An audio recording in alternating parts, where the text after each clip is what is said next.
If you want to sound more professional, confident, and modern in business English, this lesson is for you. Today I'm going to read 100 professional business English phrases used in meetings, strategy discussions, and real workplace communication.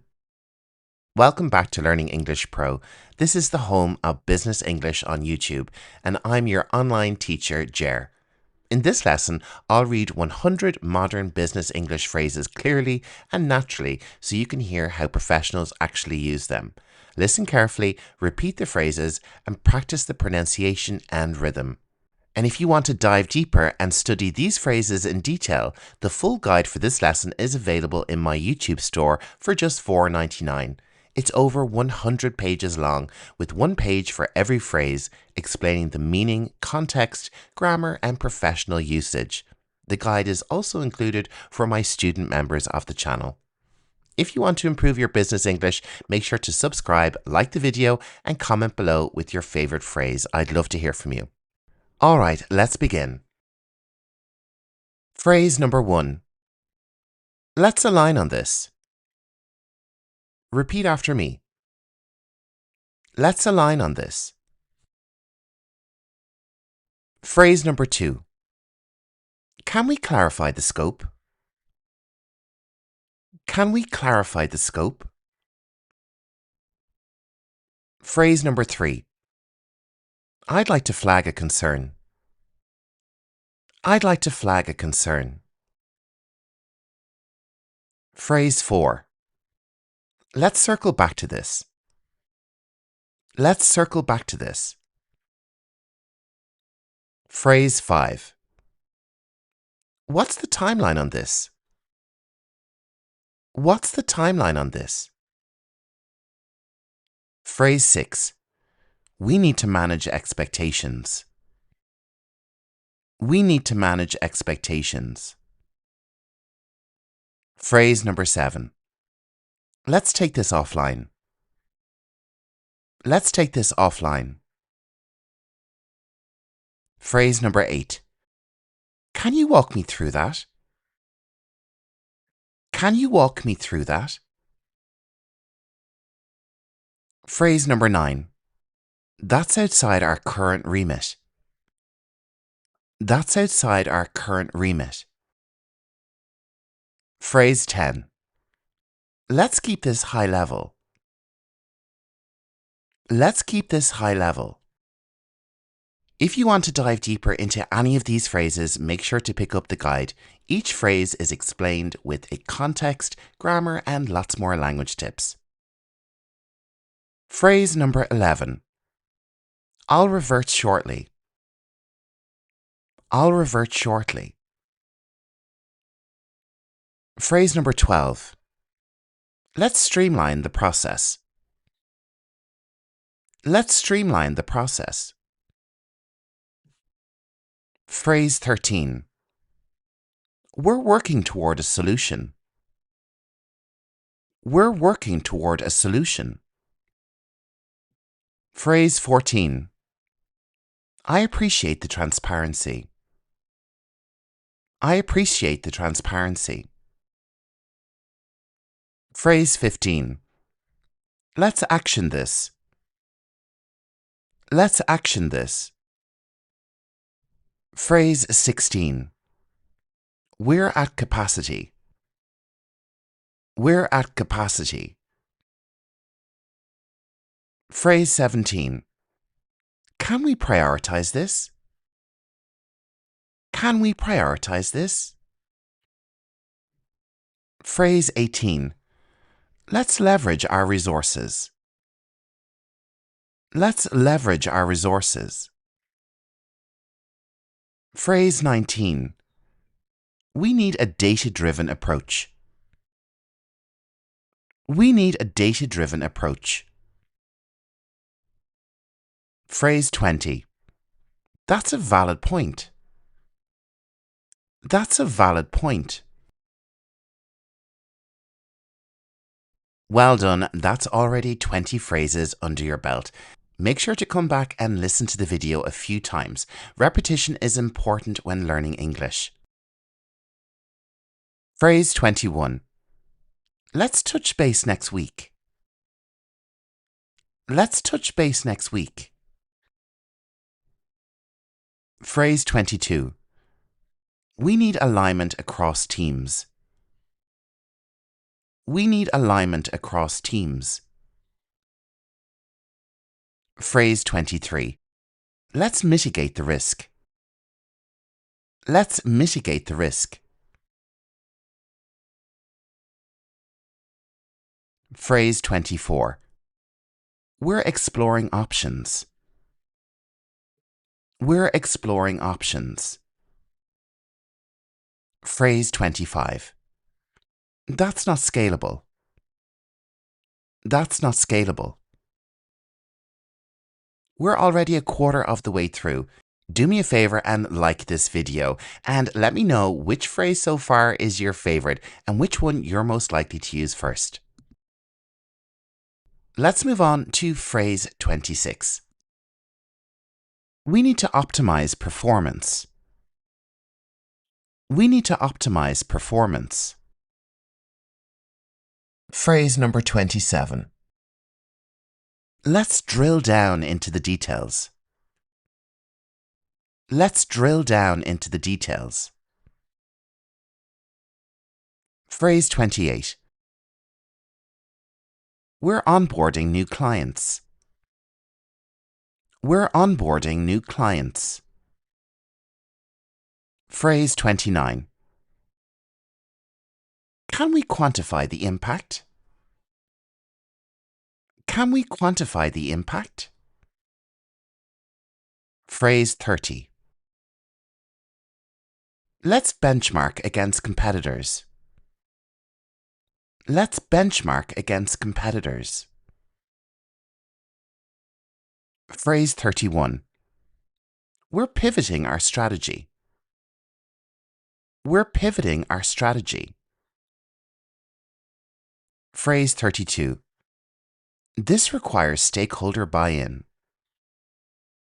This requires stakeholder buy-in. Phrase 33. We need to escalate this. We need to escalate this. Phrase 34. Let's revisit the proposal. Let's revisit the proposal. Phrase 35. We're finalizing the details. We're finalizing the details. Phrase 36. Let's set clear deliverables. Let's set clear deliverables. Phrase 37. We're tracking progress. We're tracking progress. Phrase 38. This is a long-term play. This is a long-term play. Phrase 39. Let's ensure compliance. Let's ensure compliance. Phrase number 40. We're anticipating growth. We're anticipating growth.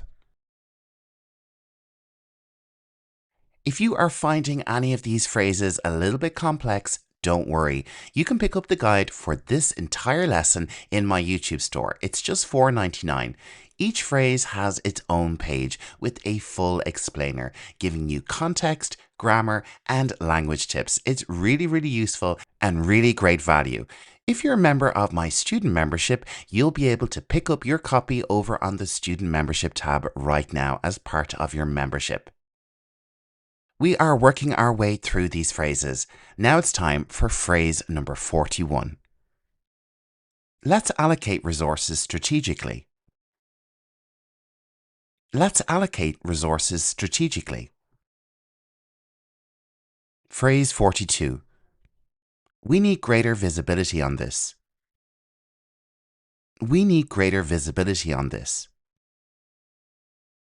Phrase 43. Let's establish clear ownership. Let's establish clear ownership. Phrase number 44. We're operating within tight margins. We're operating within tight margins.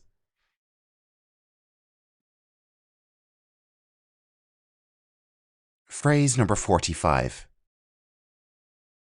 Let's reassess our priorities.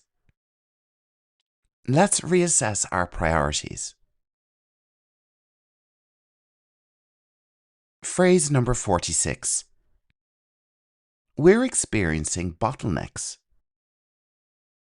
We're experiencing bottlenecks. Phrase 47. Let's implement a phased approach. Let's implement a phased approach. Phrase 48. We need actionable insights. We need actionable insights. Phrase 49. Let's strengthen our value proposition. Let's strengthen our value proposition. And we're onto our halfway mark. Phrase number 50. We're seeing positive traction. We're seeing positive traction. Phrase 51. Let's address the root cause. Let's address the root cause. Phrase 52. We need to future-proof this. We need to future-proof this. Phrase 53. Let's maintain momentum. Let's maintain momentum. Phrase 54. We're consolidating our position. We're consolidating our position. Phrase 55. Let's formalize the agreement. Let's formalize the agreement. You are well over the halfway mark. Well done for getting this far. Do me a favor and subscribe to Learning English Pro. It will help other people find my channel. And while you're doing that, make sure to like the video as well. And why not share it with someone else you know who's learning English? It can be a great way to learn together. Watch the video and have a chat about it. Okay, let's get back to our list. Phrase number 56. We need to broaden our reach. We need to broaden our reach. Phrase 57. Let's review the key takeaways. Let's review the key takeaways. Phrase 58. We're navigating uncertainty. We're navigating uncertainty. Phrase 59. Let's clarify next steps. Let's clarify next steps. Phrase number 60. We need tighter cost controls. We need tighter cost controls. Phrase 61. Let's build this into the roadmap. Let's build this into the roadmap. Phrase 62. We're seeing diminishing returns. We're seeing diminishing returns. Phrase 63. Let's clarify the decision-making process. Let's clarify the decision-making process. Phrase 64. We need to strengthen internal controls. We need to strengthen internal controls. Phrase 65. Let's conduct a gap analysis. Let's conduct a gap analysis. Phrase 66. We're reallocating resources. We're reallocating resources. Phrase 67. Let's recalibrate our approach. Let's recalibrate our approach. Phrase 68. We need greater cross-functional visibility. We need greater cross-functional visibility. Phrase 69. Let's formalize the reporting structure. Let's formalize the reporting structure. Phrase 70. We're operating in a constrained environment. We're operating in a constrained environment. By downloading my guide for this lesson, you'll really gain the full educational experience with Learning English Pro. Each phrase has its own page with a full explainer. You'll really get to know each phrase very, very well. Check out the link in the description and head over to my YouTube store and purchase the guide for just $4.99. It's really, really great value. Let's get back to this final lot of phrases.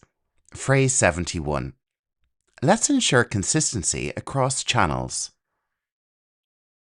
Let's ensure consistency across channels. Phrase 72. We need a more agile framework. We need a more agile framework. Phrase 73. Let's evaluate long-term sustainability.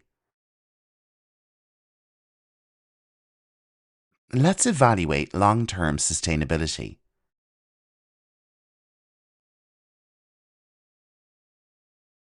Phrase number 74. We're enhancing our operational resilience. We're enhancing our operational resilience.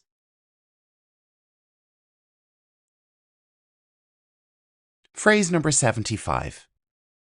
Let's define measurable success criteria. Let's define measurable success criteria.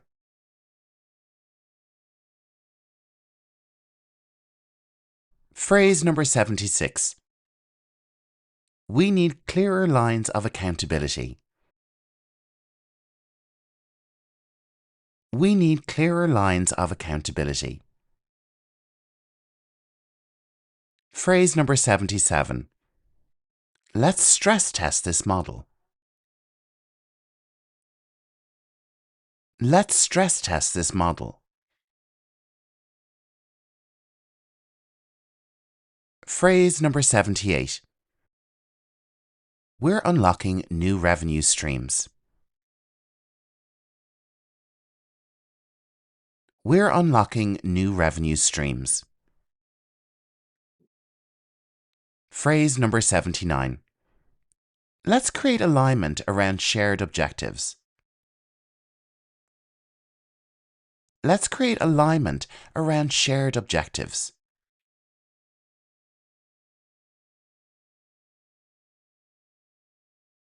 Phrase number 80. We need to reinforce governance structures. We need to reinforce governance structures. Phrase number 81. Let's optimize resource allocation. Let's optimize resource allocation. Phrase 82. We're building strategic partnerships. We're building strategic partnerships. Phrase 83. Let's revisit our risk appetite. Let's revisit our risk appetite. Phrase 84. We need a more robust contingency plan. We need a more robust contingency plan.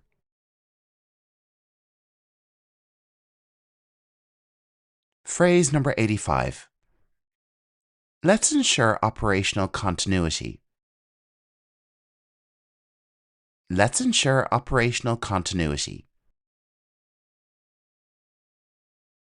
We are coming up on the final 15 phrases of our lesson, but don't go anywhere after the lesson is finished. There's still lots more English as I'm including lots more business English videos in this lesson.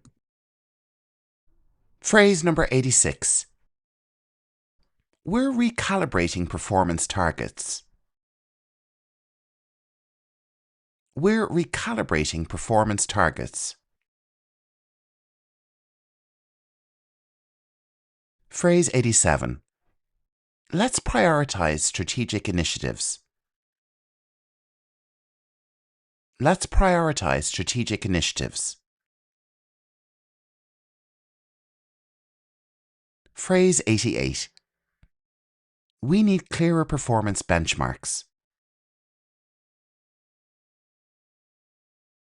We need clearer performance benchmarks.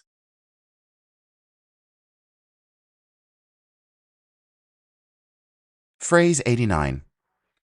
Let's streamline decision workflows. Let's streamline decision workflows. Phrase number 90.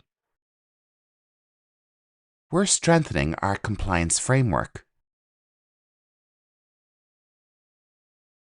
We're strengthening our compliance framework.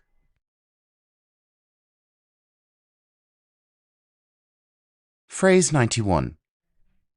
Let's align incentives with performance outcomes. Let's align incentives with performance outcomes. Phrase 92. We need to rationalize our cost base.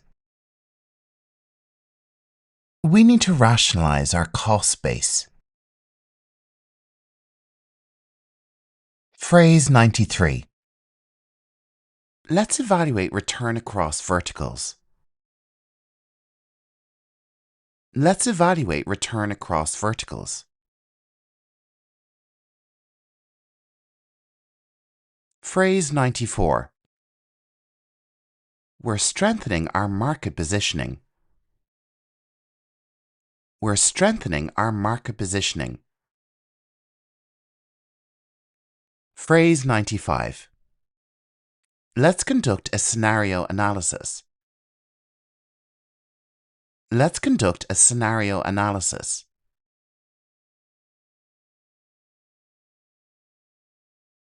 Phrase 96.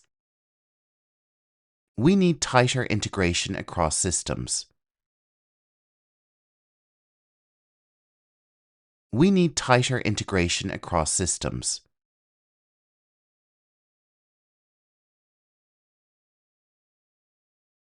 Phrase 97. Let's validate the underlying assumptions. Let's validate the underlying assumptions.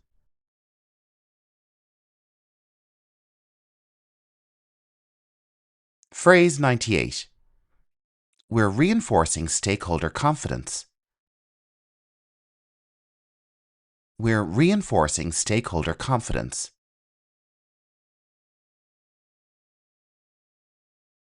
Phrase 99. Let's maximize operational leverage. Let's maximize operational leverage.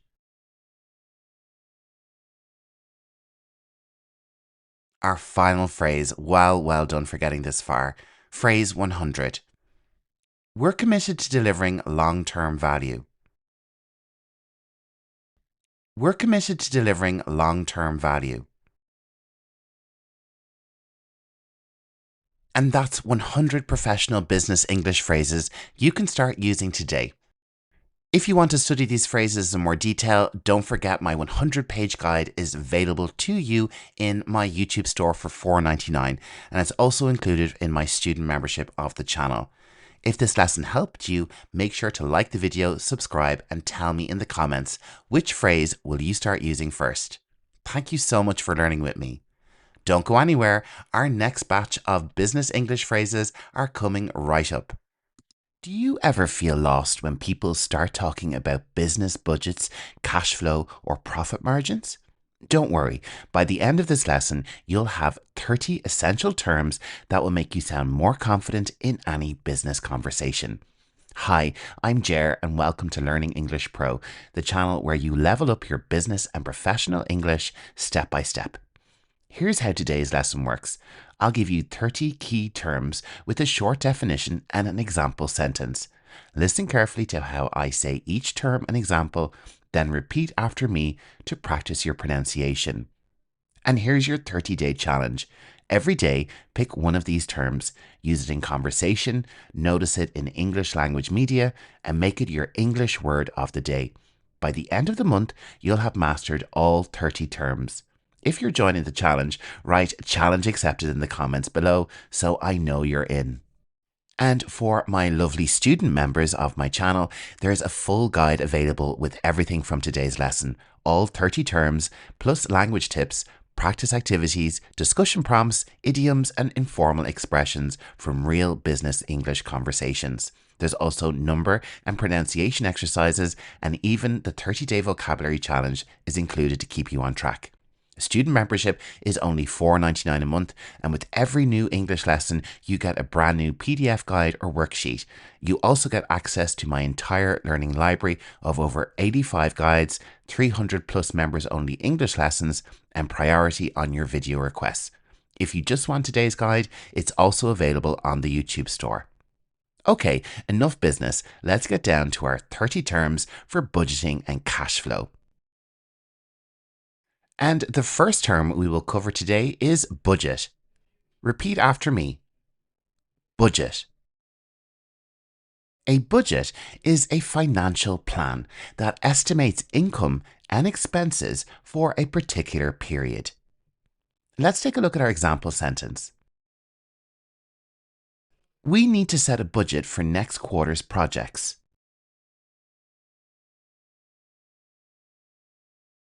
Let's move on to our second term, cash flow. Cash flow. Cash flow is the movement of money in and out of a business. Let's take a look at our example. Our cash flow is strong this month thanks to early payments. Next up, revenue. Revenue. Revenue is the total income a business receives from its sales. Last year's revenue exceeded expectations. Let's move on to profit. Repeat after me. Profit. Profit is the money left after deducting all expenses from revenue. The company reported a 10% profit margin.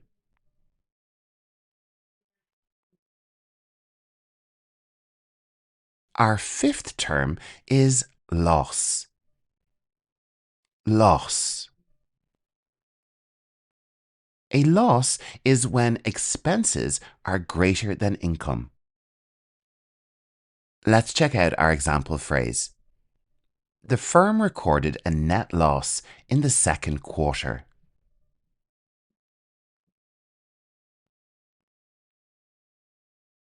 Our next term is expense. Expense. An expense is money spent to operate a business. Travel expenses should be approved before booking. Our seventh term is overhead. Overhead. Overheads are fixed operating costs like rent, utilities, or salaries. Reducing overhead is key to increasing profitability. Let's move on to capital. Capital. Capital is money invested to start or expand a business. Let's check out our example. We secured additional capital from investors.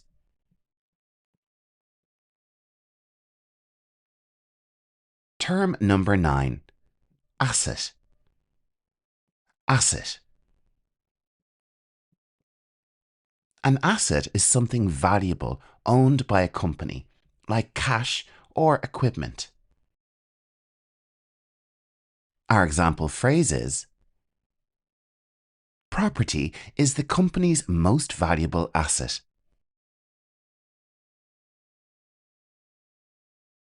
The opposite of asset is our 10th term, liability. Repeat after me. Liability.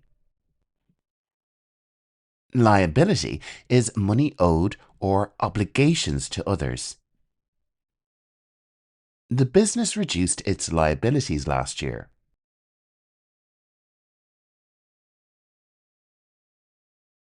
Well done, that's already 10 terms under your belt. You're doing fantastic. And don't forget, there's a guide for this lesson. It's available for my student members in the membership tab, or if you want to buy it as a one-time download, it's also available in the YouTube store. Everything is linked and tagged with this video. Let's move on to term number 11, equity. Repeat after me. Equity. Equity is ownership interest in a company after debts are subtracted. She owns 40% equity in the business. Let's move on. Forecast. Forecast. A forecast is a prediction of future financial performance. Our sales forecast looks positive for the holidays.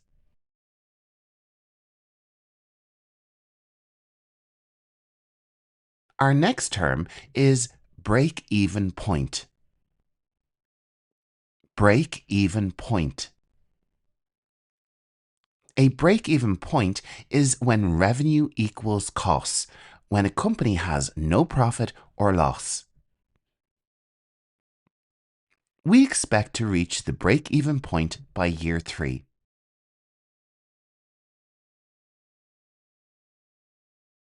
Our next term is margin. Margin.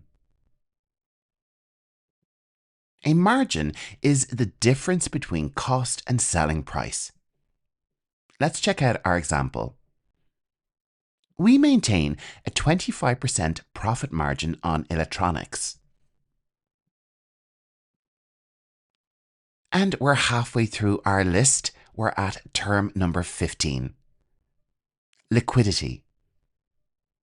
Repeat after me. Liquidity. Liquidity is the ability to quickly convert assets into cash. The company maintains liquidity to cover short-term debts.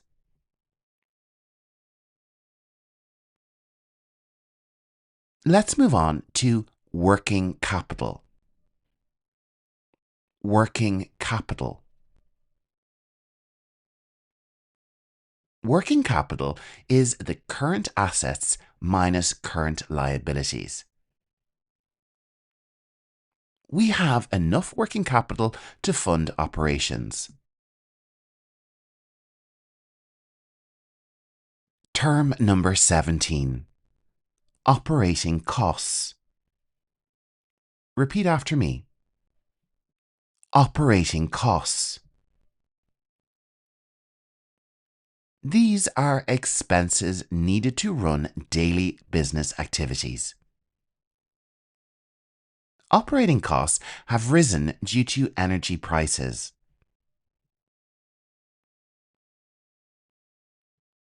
Our next term is net income. Net income. Net income is profit after all expenses and taxes. Let's check out our example. Net income rose by 12% this quarter. And we also have gross income. Gross income. And this is revenue before deductions or expenses. Gross income does not account for rent or salaries. Term number 20. Depreciation. Repeat after me. Depreciation. Depreciation is the decrease in value of an asset over time. Let's check out our example. Depreciation of vehicles must be included in costs. Well done. We're 2/3 of the way through our list. You are doing so well. If you're enjoying this lesson, don't forget to subscribe and maybe share it with a colleague. It's great to practice and learn together. Term number 21. Fixed costs. Fixed costs. These are expenses that stay the same regardless of sales. Let's check out our example. Rent is one of our largest fixed costs.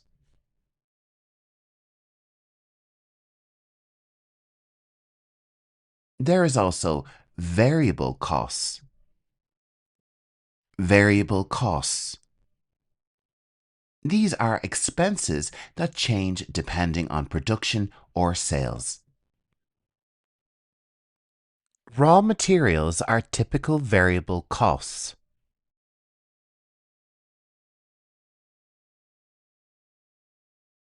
Next up, we have overdraft.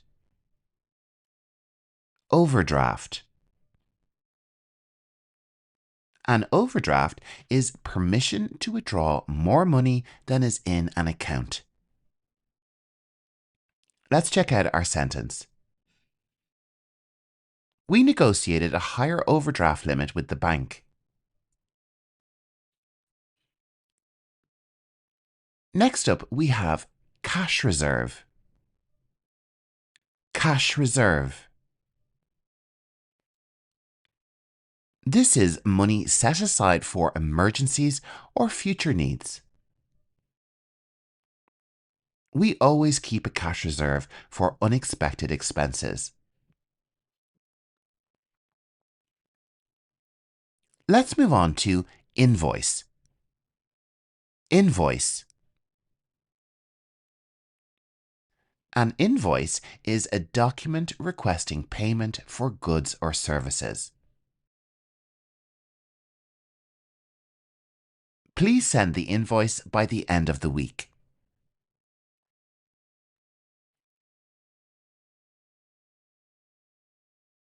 We are in our final 5 terms.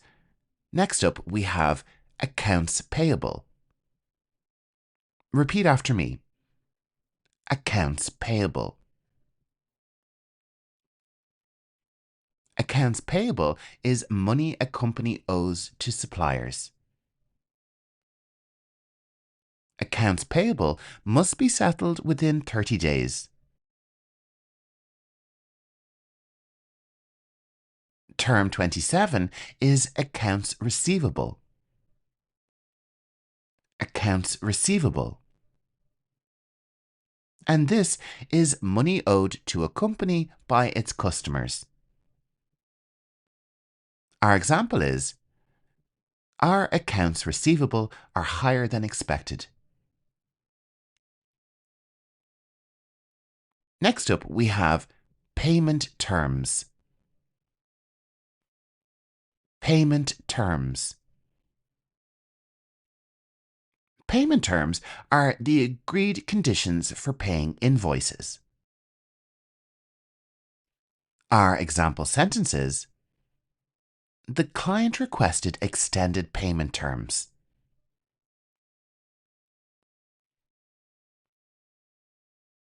Now we're down to our final two terms. Next up, we have return on investment. Return on investment.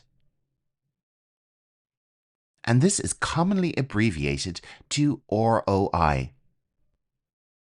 ROI. This term means a measure of profitability compared to cost. The marketing campaign delivered a 200% ROI. And can you believe it? It's our last term, term number 30. Diversification. Diversification.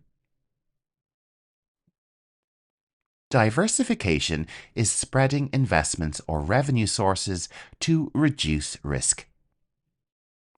Our final example phrase is: diversification protects the business from market changes. Great work today. You've now learned 30 essential budgeting and cash flow terms that will help you understand business English with much more clarity and confidence. Remember to take part in the 30-day challenge, one word a day, every day, and comment "challenge accepted" below if you're joining in. And if you want to go deeper, don't forget the full PDF guide is waiting for student members, and it's also in my YouTube store. And of course, hit like, subscribe, and turn on notification bell so you never miss a new business English lesson here on Learning English Pro with me, Ger. Thanks for watching, good luck with your 30-day challenge, and I'll see you in the next lesson. If you've ever thought about working in policing or security, or maybe you've watched a police drama or a crime documentary, you've probably heard phrases that sound serious, professional, and sometimes a little confusing. Today, you're going to finally understand them. Hi everyone, I'm Ger and welcome back to Learning English Pro, the channel where I help you build real professional English for real life careers. In today's lesson, we're looking at 30 essential police English phrases, the language used in security work, law enforcement, interviews, traffic stops, and emergency situations. Whether you're studying English, preparing for a future role in policing or security, or you simply love police dramas, these phrases will help you understand the tone, the vocabulary, and the meaning behind real police communication. And if you'd like the PDF guide with all the phrases, explanations, and an exercise, student members can download it right now in the membership tab.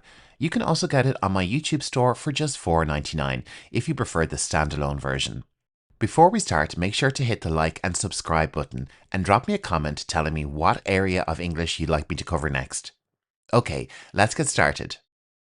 Phrase number 1. Step out of the vehicle, please. This means the officer is asking someone to leave the car for safety or further checks. The word vehicle is the professional term, more formal than car. Using please keeps the command firm but polite. Phrase number 2. Remain where you are. This phrase instructs someone not to move from their current position. Remain is formal, neutral, and often used in police commands. It avoids emotion and keeps the tone controlled. Phrase 3. I need to see some identification. The officer is requesting ID such as a passport, driver's license, or permit. Identification is the full formal word.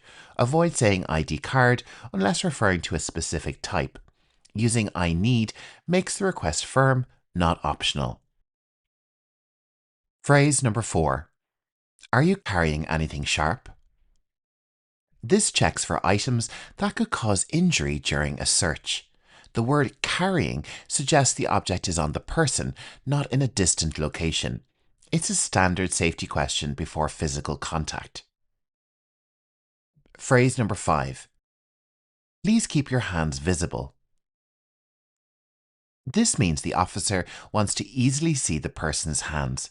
Visible is a key adjective meaning in clear sight.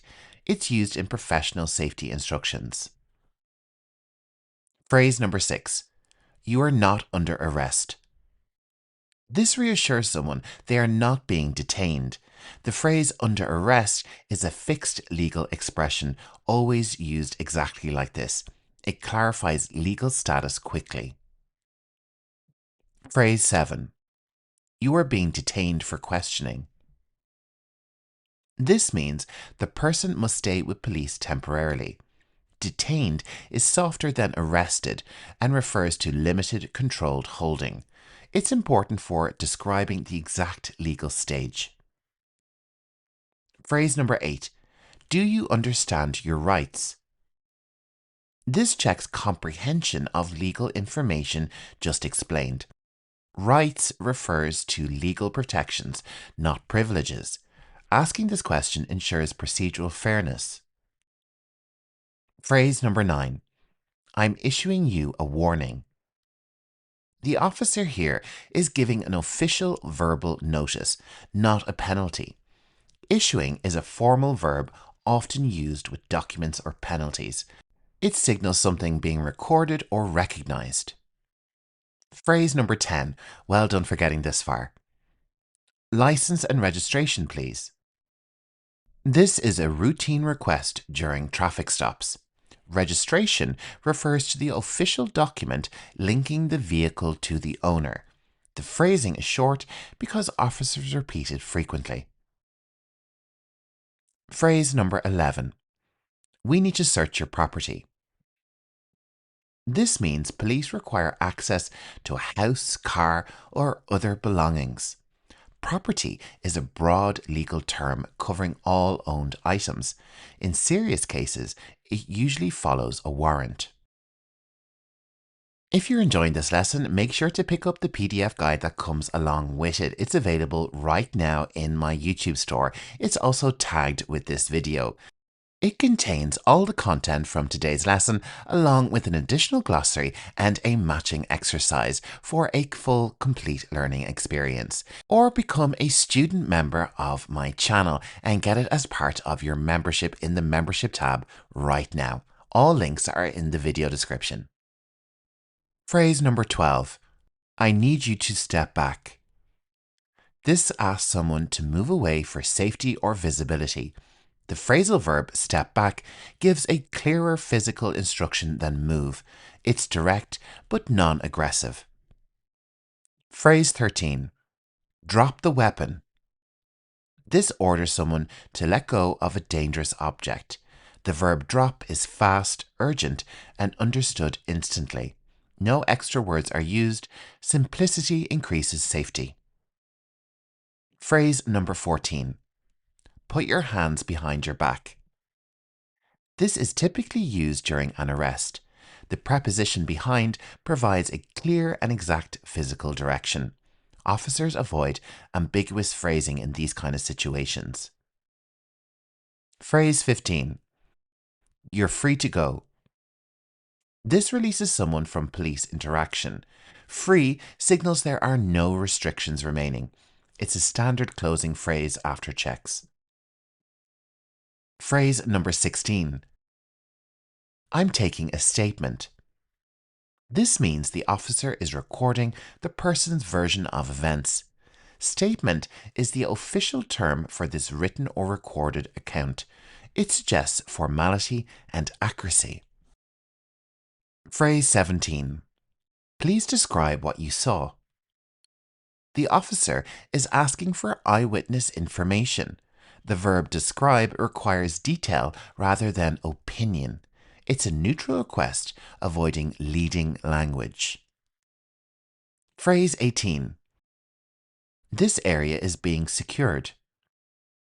Police are taking steps here to control access to a location. Secured here means made safe, not locked. It's used in emergencies, accidents, or crime scenes. Phrase 19. We need to preserve the scene. This means preventing contamination of evidence. The verb preserve means to protect something exactly as it is. It's a key phrase in forensic contexts. Phrase number 20. Please follow my instructions carefully. Here, the officer needs cooperation for safety or clarity. Instructions refers to specific steps, not general advice.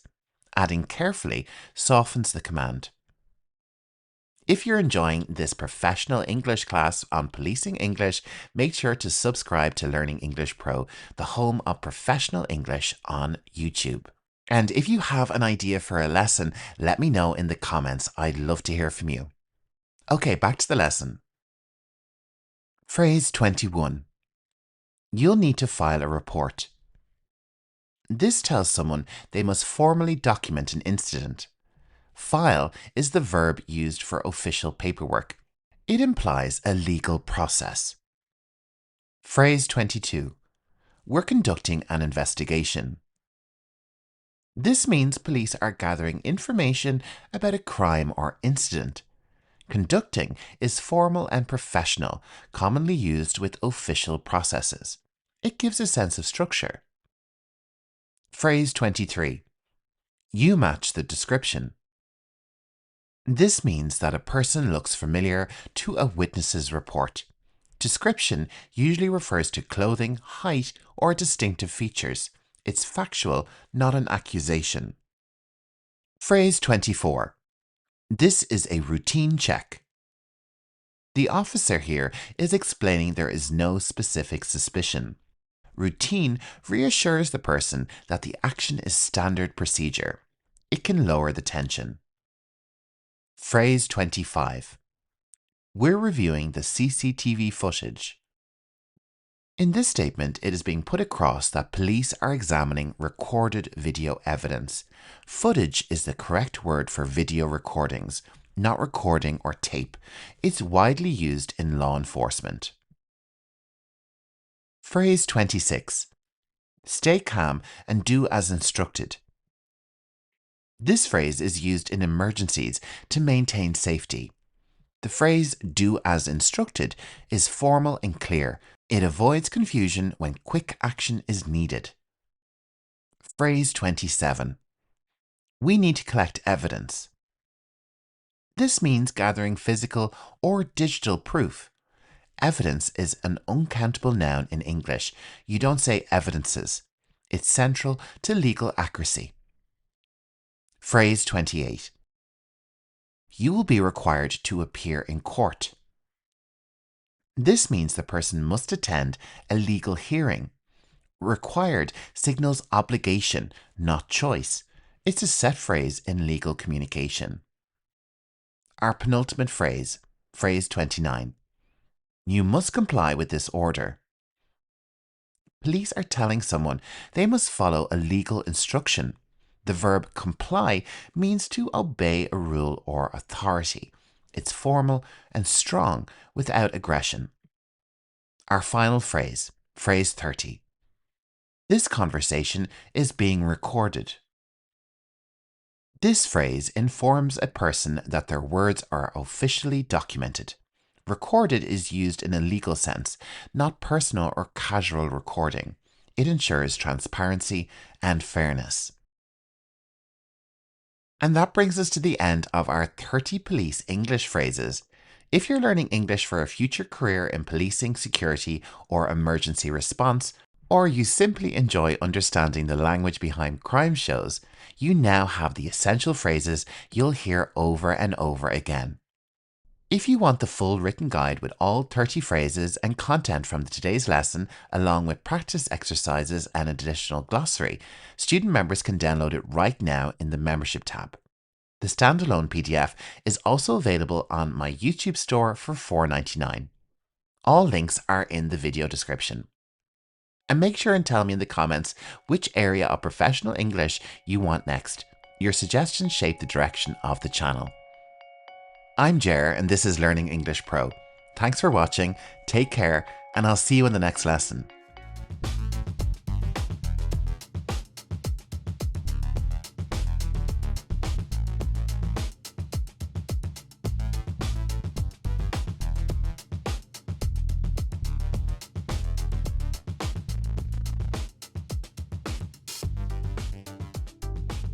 Do you work in marketing, business, or social media? Then you already know it's a jungle of buzzwords, acronyms, and insider language. If you don't understand these terms, it's easy to get lost in a meeting or campaign discussion. Today, I'll give you the 15 essential marketing terms you must know in English. Welcome to Learning English Pro, the home of professional English here on YouTube. I'm Jer, and my channel helps you master the English you need for work, study, and success in the modern world. In this lesson, we're not just looking at single words. We'll explore the key phrases and acronyms that dominate marketing today, from SEO and CTR to ROI and beyond. These are terms used every single day by professionals in marketing, advertising, and social media. And by the end of this video, you'll know exactly what they mean and how to use them confidently in your own work. Before we start, make sure to hit the subscribe and turn on notifications so you never miss a lesson. And if you find this video useful, give it a like. It really helps the channel grow. Now, if you're a student member here on the channel, there's a full guide that goes with this lesson. It's available right now in the membership tab. Student membership gives you access to over 80 of my professional English PDFs, plus a brand new guide with every lesson I publish. You'll also unlock my private library of over 300 members-only video lessons, covering business English, medical, legal, aviation, and so much more. If you're serious about your English, join today. It's the best way to take your learning further. All right, let's dive straight into the 15 essential marketing terms you need to know, starting with one of the most common acronyms you'll hear in any meeting. You'll hear each term twice to perfect your pronunciation. So our first term is the acronym SEO. SEO. And this stands for Search Engine Optimization. Search Engine Optimization. SEO is the process of improving a website's visibility in search engines like Google by optimizing content, structure, and technical performance so it appears higher in search results. Our first example phrase is, "We need to update our blog regularly to improve our SEO ranking." Let's move on to our next term, which is another acronym. CTR. CTR. This stands for click-through rate. Click-through rate. The CTR measures the percentage of people who actually click on a link, an ad, or a button after seeing it. It shows how compelling your message or design is and is calculated by dividing clicks by impressions. Let's check out our example phrase. Our CTR increased after we redesigned the email subject lines. Our third term is conversion rate. Conversion rate. A conversion rate is the percentage of users who take a desired action, such as making a purchase, signing up to a newsletter, or downloading a guide. It reveals how effective your marketing or website is. Our new landing page doubled the conversion rate for newsletter signups. Our next term is funnel. Funnel. A funnel is a way of describing the customer journey, from first awareness of a product to final purchase, with each stage narrowing down the number of potential buyers. We're losing too many leads in the middle of the sales funnel. Our fifth term is lead generation. Lead generation. Lead generation is the process of attracting potential customers and capturing their information, usually through ads, social media, or email signups, so they can be nurtured into becoming buyers. LinkedIn ads have been very effective for lead generation this quarter. Next up, we have engagement rate. Engagement rate. This is a metric showing how actively people interact with content through likes, comments, shares, or clicks, and it's a key indicator of how relevant and interesting your posts are. Let's check out our example phrase. Our Instagram engagement rate jumped after we started using Reels. Our seventh term, and we're going back to an acronym, KPI. KPI. And this stands for Key Performance Indicator. Key Performance Indicator. A KPI is a measurable value that shows whether a business or campaign is achieving its goals, such as revenue growth, website traffic, or customer satisfaction. Our example is, one of our main KPIs is the number of new subscribers each month. Moving on, brand awareness. Brand awareness. This term describes how familiar people are with the company's name, logo, and values, and how easily they remember or recognize it. The campaign is designed to boost brand awareness before the product launch. Our next term is target audience. Target audience.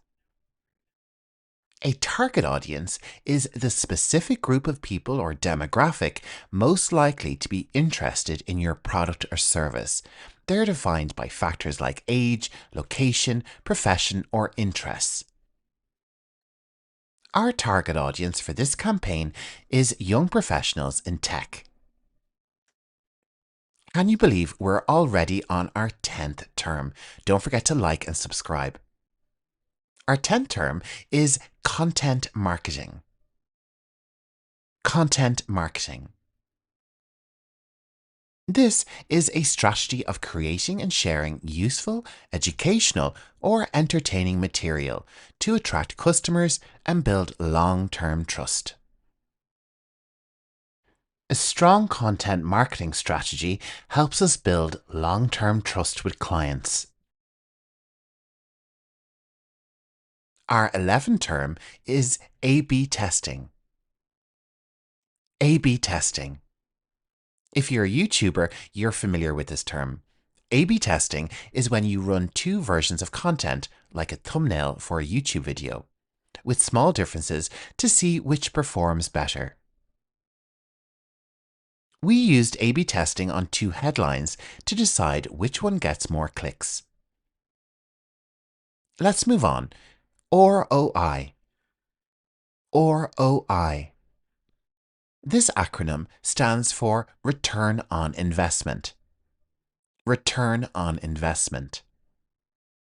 ROI measures how much profit you earn compared to how much you spend, making it a key metric to judge whether a campaign is worth continuing. Let's check out our example. We need to calculate the ROI before committing to this influencer partnership. Influencer marketing. Influencer marketing. Influencer marketing is when companies partner with social media personalities who have large followings to promote products and build credibility. We're using influencer marketing to reach younger customers on TikTok. Our 14th term is organic reach. Organic reach. Organic reach is the number of people who see your content naturally in their feed without any paid promotion. It's an important measure of how well your content spreads on its own. Let's check out our example sentence. Our organic reach has declined since the platform changed its algorithm. And our final term for marketing, it's another acronym. PPC. PPC. And this acronym stands for Pay Per Click. Pay Per Click.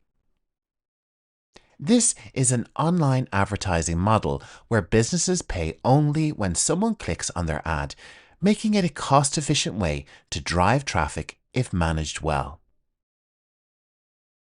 And now for our final example phrase. We're running a PPC campaign on Google to capture local searches. So there you have it, 15 essential marketing terms and acronyms that every professional should know. From SEO to ROI, you now have the language to take part in real marketing conversations with confidence. Which of these terms do you think you'll use most often? Or maybe there's another marketing phrase you'd like me to explain in a future video. Let me know in the comments. I read every single one.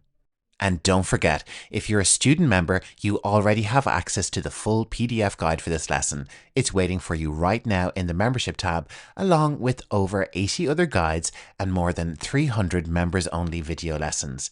If you're not a member yet, this is the perfect time to join. Links are all in the description. If you found this lesson helpful, give it a like and share it with a friend or colleague in marketing.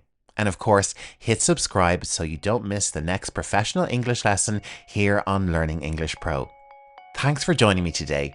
I'm Jer, and I'll see you in the next lesson. If you work in law, interpreting, or plan to take the OET legal exam, then today's lesson is for you.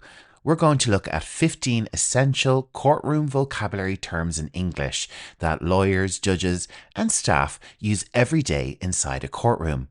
I'll give you clear definitions, example sentences, and you'll practice perfect pronunciation, so you'll know exactly how and when to say these terms in a professional context. Hello and welcome to Learning English Pro. I'm Jer, and here we focus on English you really need for your professional life. This lesson is especially helpful for lawyers, law students, interpreters, and anyone working in English-speaking legal systems. Make sure to like this video and subscribe for more legal English lessons.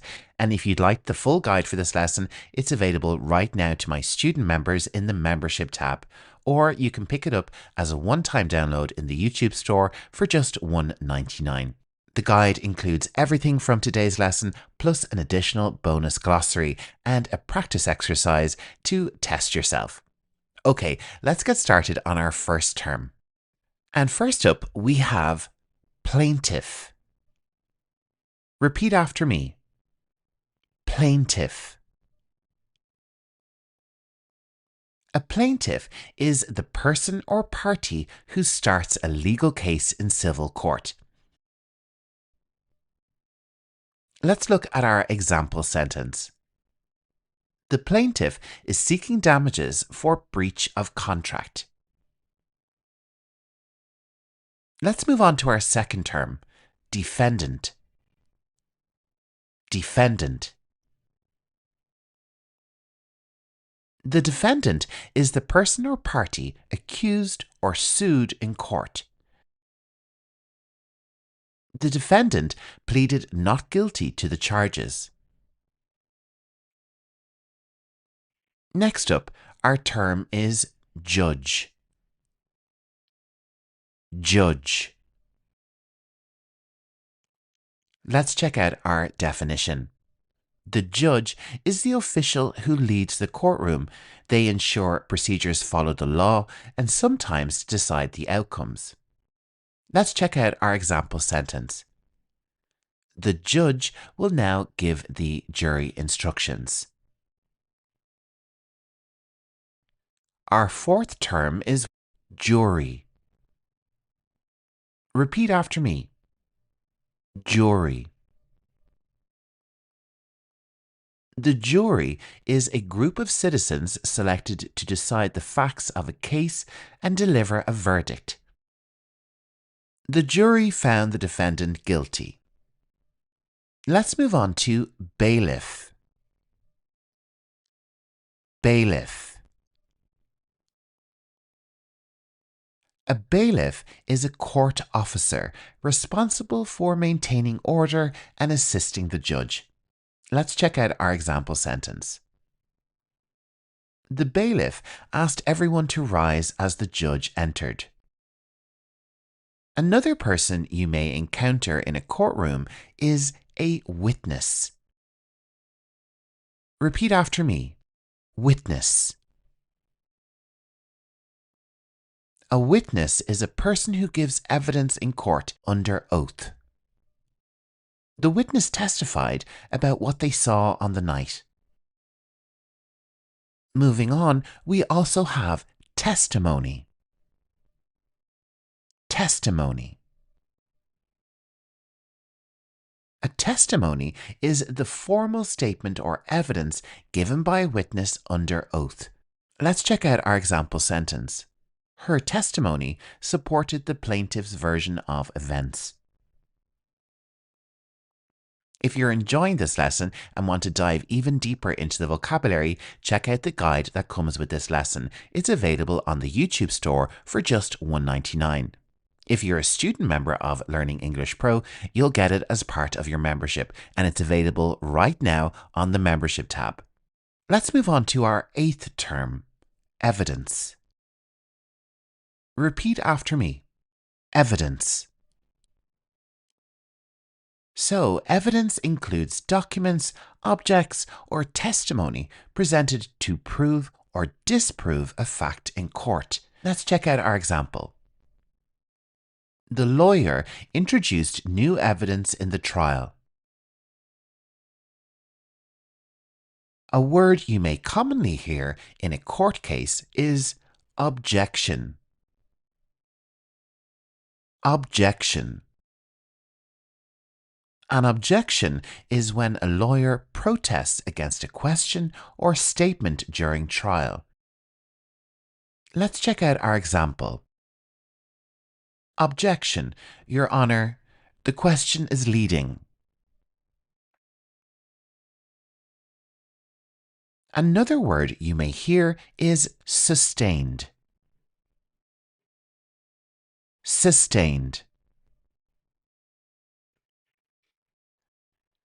When an objection is sustained, the judge agrees with the lawyer and stops the question or statement. Let's check out our example. Objection sustained. The witness does not need to answer. Term number 11.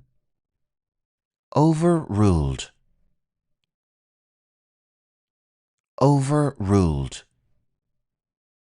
If an objection is overruled, the judge rejects it and allows the question or statement. Objection overruled. The witness may continue.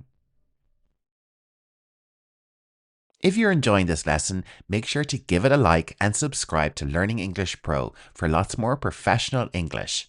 And check out the student membership. For just $4.99 a month, you gain access to my PDF library and get a new PDF with every new lesson. You'll also gain access to my library of over 300 English lessons covering every topic you can imagine. The link to join is in the video description. We are already on term number 12. Well done for getting this far. Cross-examination. Cross-examination. A cross-examination is when the opposing lawyer questions a witness. Let's look at our example. During cross-examination, the lawyer challenged the witness's memory. Next up, we have verdict. Verdict. A verdict is the final decision made by the jury or a judge in some cases. The jury delivered a unanimous verdict. Our second last term for this lesson is sentence. Sentence. In a legal or judicial context, a sentence is the punishment the court gives to a defendant found guilty. The defendant received a 5-year prison sentence. And now it's time for our final term, term number 15. Appeal. Repeat after me.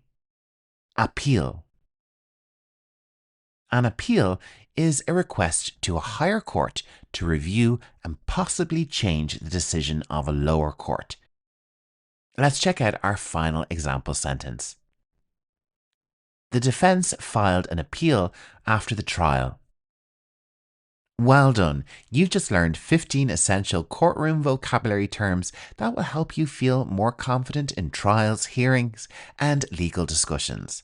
The more you practice, the easier it becomes to follow proceedings, understand documents, and communicate clearly in professional law settings. Try using one or two of these terms the next time you're studying legal cases or even watching courtroom English on TV or online. If you'd like to review everything we've covered today, check out the full PDF guide. It's available right now in the Student Membership tab, and you can also get it as a one-time download in my YouTube store for just $1.99. Don't forget to like and subscribe if you found this video helpful. And tell me in the comments which legal speciality you'd like me to cover next. Thank you so much for joining me on Learning English Pro today. My name is Jer, and I'll see you in the next lesson. Have you ever wondered what the difference is between port and starboard? Or what does a hull or a draft actually mean when people talk about ships? In today's lesson, I'll take you on board and teach you 20 essential maritime English terms that every sailor, officer, or seafarer should know. These are real words used on ships all around the world, the vocabulary of navigation, safety, and communication at sea. You're very welcome to Learning English Pro, the home of professional English on YouTube. My name is Jer. I'm your English teacher for today, helping you speak clear, confident, and professional English for real-world careers and activities. This lesson is designed for everyone working in international waters, from crew and cadets to engineers, interpreters, and anyone dreaming of life on the sea. For this lesson, you can download the full PDF guide from my YouTube store. It includes additional glossaries and exercises, great for a complete learning experience. If you're one of my student members, you can pick up your copy in the membership tab as part of your membership. And if this is your first time with the channel, make sure to like, subscribe, and drop me a comment and let me know what your interests in English are. Okay, so let's set sail and start learning the language of the sea in English. Term number 1. Bow. Repeat after me. Bow. The bow is the very front of a ship or boat, the part designed to cut through the water and lead the way forward.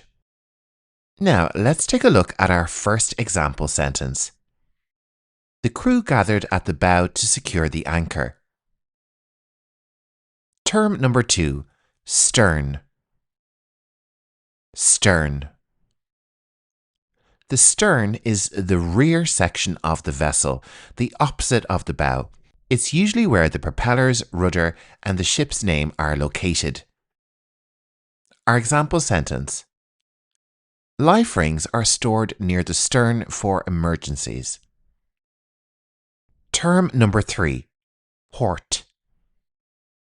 Port. The port refers to the left-hand side of the vessel when you're facing the front or the bow. It's always marked with a red light at night to help identify direction. The damaged lifeboat was located on the port side. Term number 4. Starboard.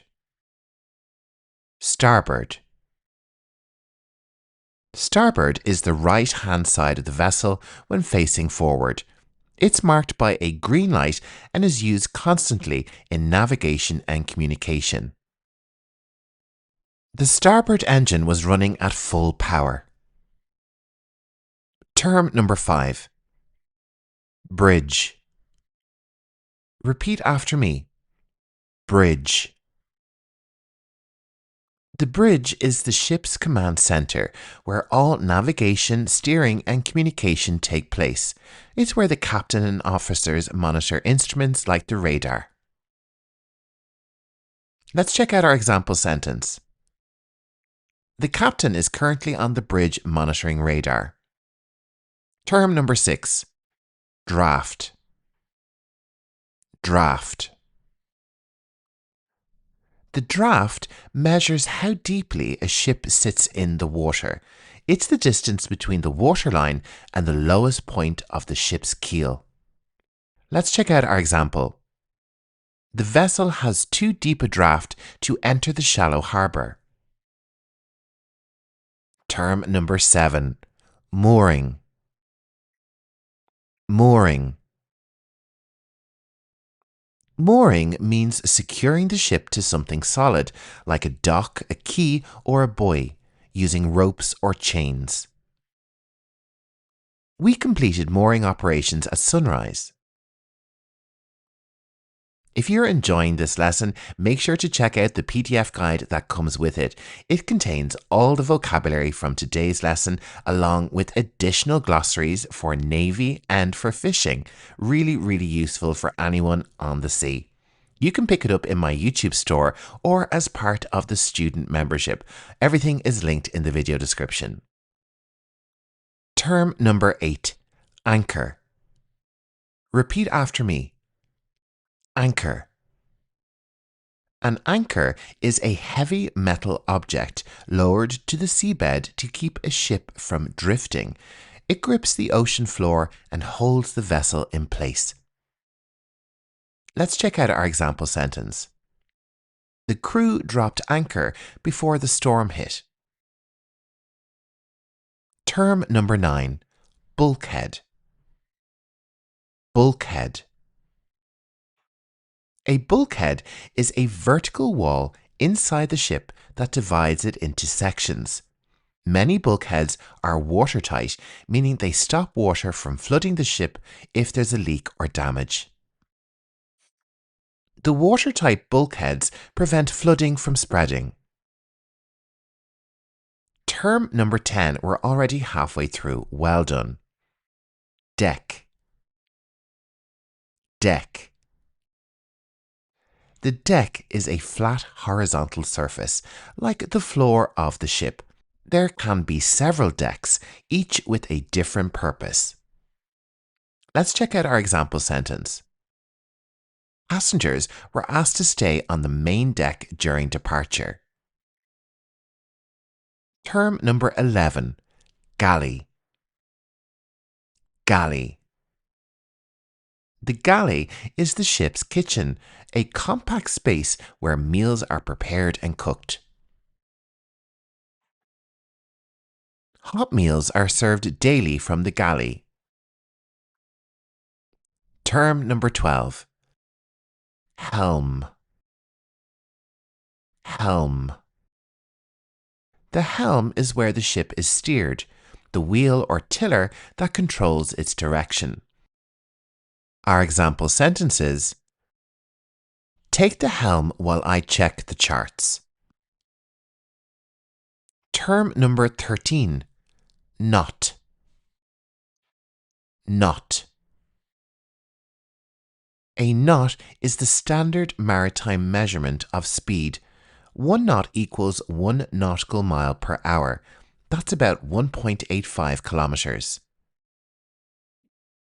The vessel is traveling at 15 knots. Wow, you're really getting far with this lesson. Well done. If this is your first time with Learning English Pro, make sure to drop a like and subscribe to the channel for lots more professional English. And you can join me daily at 4 p.m. GMT for daily conversation and quizzes. Lots of fun with the Learning English Pro community. Let's get back to our lesson. Term number 14. Cargo manifest. Repeat after me. Cargo manifest. The cargo manifest is a detailed list of everything on board, all the goods, equipments, and supplies. It's required for customs, safety, and record keeping. Let's check out our example. The customs officer reviewed the cargo manifest before clearance. Term number 15. Mayday. Repeat after me. Mayday. Mayday is the international emergency call used in life-threatening situations.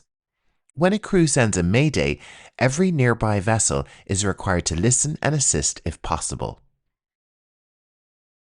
The radio operator sent a mayday after the engine room caught fire. Term number 16. Ballast. Repeat after me. Ballast. A ballast refers to weight placed in the lower part of a ship, often water stored in ballast tanks to improve balance and stability. The crew adjusted the ballast tanks to balance the vessel. Term number 17. Watchkeeping. Watchkeeping. Watchkeeping means staying alert and monitoring all ship operations during your assigned shift. Watchkeeping officers must remain alert during night navigation. Term number 18. Pilot. Pilot. A pilot is an expert mariner who boards a ship to guide it safely through local waters, especially near ports, harbours, or narrow channels. Let's check out our example. A harbour pilot boarded the vessel to guide it safely to berth. We're down to our final two terms. Well done for getting this far, and don't forget to subscribe. Term number 19. Berth. Repeat after me. Berth. A berth is the assigned spot where a ship is docked or anchored in a harbour. This word can also mean a crew member's sleeping space on board. The ship was assigned berth number 7 at the port. And now it's time for term number 20. Well done for getting this far. Hull. Hull. The hull is the main body or outer shell of the ship. It includes the bottom and sides of the vessel, and it's what gives a ship its shape and buoyancy. Let's check out our final example sentence. Divers inspect the hull for signs of damage. And that's your introduction to Maritime English. Well done on getting through all 20 phrases. This is all key vocabulary that keeps ships running safely, efficiently, and professionally across the world. Remember, when you speak with accuracy, you don't just sound fluent, you sound like part of the crew. If you enjoyed this lesson, make sure to like, subscribe, and tell me in the comments which new term was your favorite, or which one you've heard before at sea or in a TV show or movie. You can download the full guide, glossary and exercises, including a maritime instant report template and an AI conversation practice activity. You can get it from my YouTube store or get it free with your student membership with Learning English Pro. Everything is linked in the video description. If you want me to cover more maritime English, let me know in the comments. I'm Jer, this is Learning English Pro, and I'll see you in the next lesson. Safe sailing and keep learning English like a pro. GLP-1 medication is one of the most talked about topics in healthcare right now. But here's the real question. Do you have the language skills to talk about it clearly, confidently, and professionally with your patients? Hi, this is Learning English Pro, the home of medical English on YouTube, and I'm Jer, your online tutor for professional English. Before we begin, I need to be very clear about something. This is an English lesson and it does not contain any medical advice, recommendations or opinions about GLP-1 medication or weight loss. This video is a general language lesson focused on vocabulary only. If you need advice about these medications or your lifestyle, I strongly urge you to speak directly with your doctor or your healthcare provider. Okay, in this lesson, you'll learn 15 essential terms connected to this type of medication, each one with a clear medical definition and an example sentence showing you how to use the language in real clinical contexts. And if you want to go deeper, I've created a full learning guide called GLP-1 Weight Loss Medication in English, available right now in the YouTube store for $4.99. And it's also available for my student members over on the membership tab. Okay, if you find this lesson useful, please like the video and subscribe to Learning English Pro. Now, let's get started with our lesson with our very first term. And of course, it is the subject of this lesson, GLP-1. GLP-1. GLP-1 is a naturally occurring incretin hormone that regulates appetite and glucose metabolism. Okay, let's use it in an example sentence. GLP-1 plays a key role in appetite control and blood sugar regulation. And next up for term number 2, it's quite similar. GLP-1 agonist. GLP-1 agonist. This is a medication that activates GLP-1 receptors to mimic the hormone's effects. GLP-1 agonists are widely studied in metabolic medicine. Term number 3, appetite suppression. Repeat after me. Appetite suppression. Appetite suppression is a reduction in perceived hunger signals. Let's check out our example sentence. Appetite suppression is commonly reported in clinical trials. Let's move on to term number 4, satiety. Repeat after me. Satiety. This is the physiological feeling of fullness after eating. Increased satiety may influence eating patterns. Term number 5, cravings. Cravings. Cravings are intense urges for specific foods, often linked to reward pathways. Changes in cravings have been observed during treatment. If you're enjoying this lesson so far and want to dive a lot more into this subject with tons more information, check out the guide. It includes much more extensive definitions for all the terms included in the video and lots of articles for you to really familiarize yourself with this topic. You can pick it up in my YouTube store, it's linked below. And if you're a student member, head over to the membership tab to pick up your copy right now. Let's get back to our lesson. Term number 6, metabolic health. Metabolic health. Metabolic health is the overall efficiency of the body's energy and glucose regulation systems. Let's use it in an example sentence. Metabolic health is a central focus of obesity research. Term number 7, blood sugar regulation. Blood sugar regulation. This is the maintenance of stable glucose levels in the bloodstream. Improved blood sugar regulation is a frequent study outcome. Term number 8, weight loss medication. Weight loss medication. This is a more common term for GLP-1 medication. In medical terms, it is a pharmaceutical agent used as part of obesity management. Weight loss medication is increasingly discussed in clinical guidelines. Term number 9, off-label use. Off-label use. So off-label use describes use of a drug for an indication not officially approved. Let's check out our example.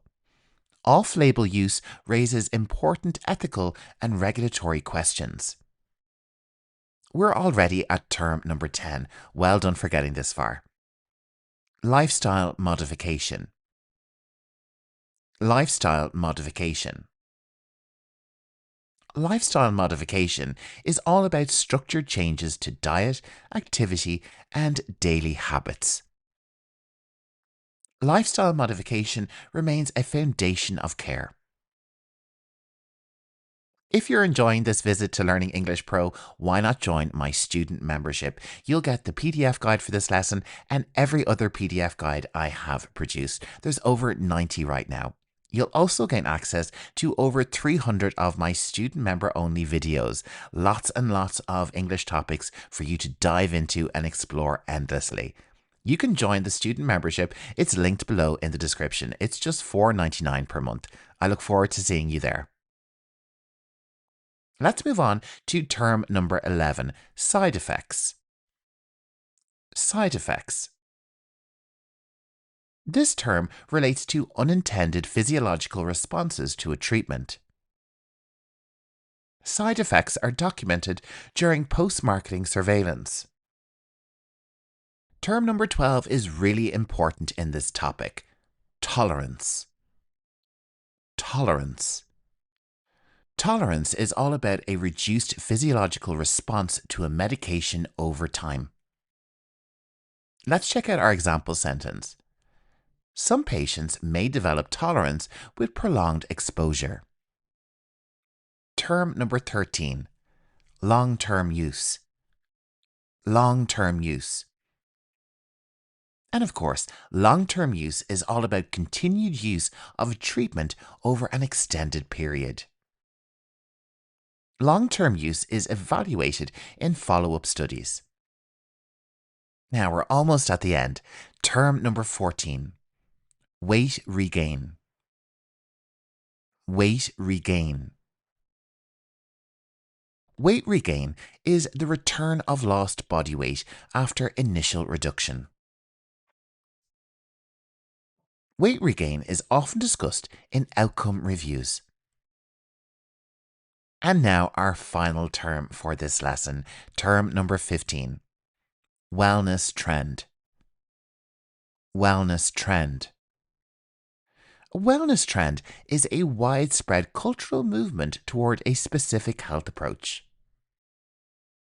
GLP-1 therapies are frequently described as a modern wellness trend.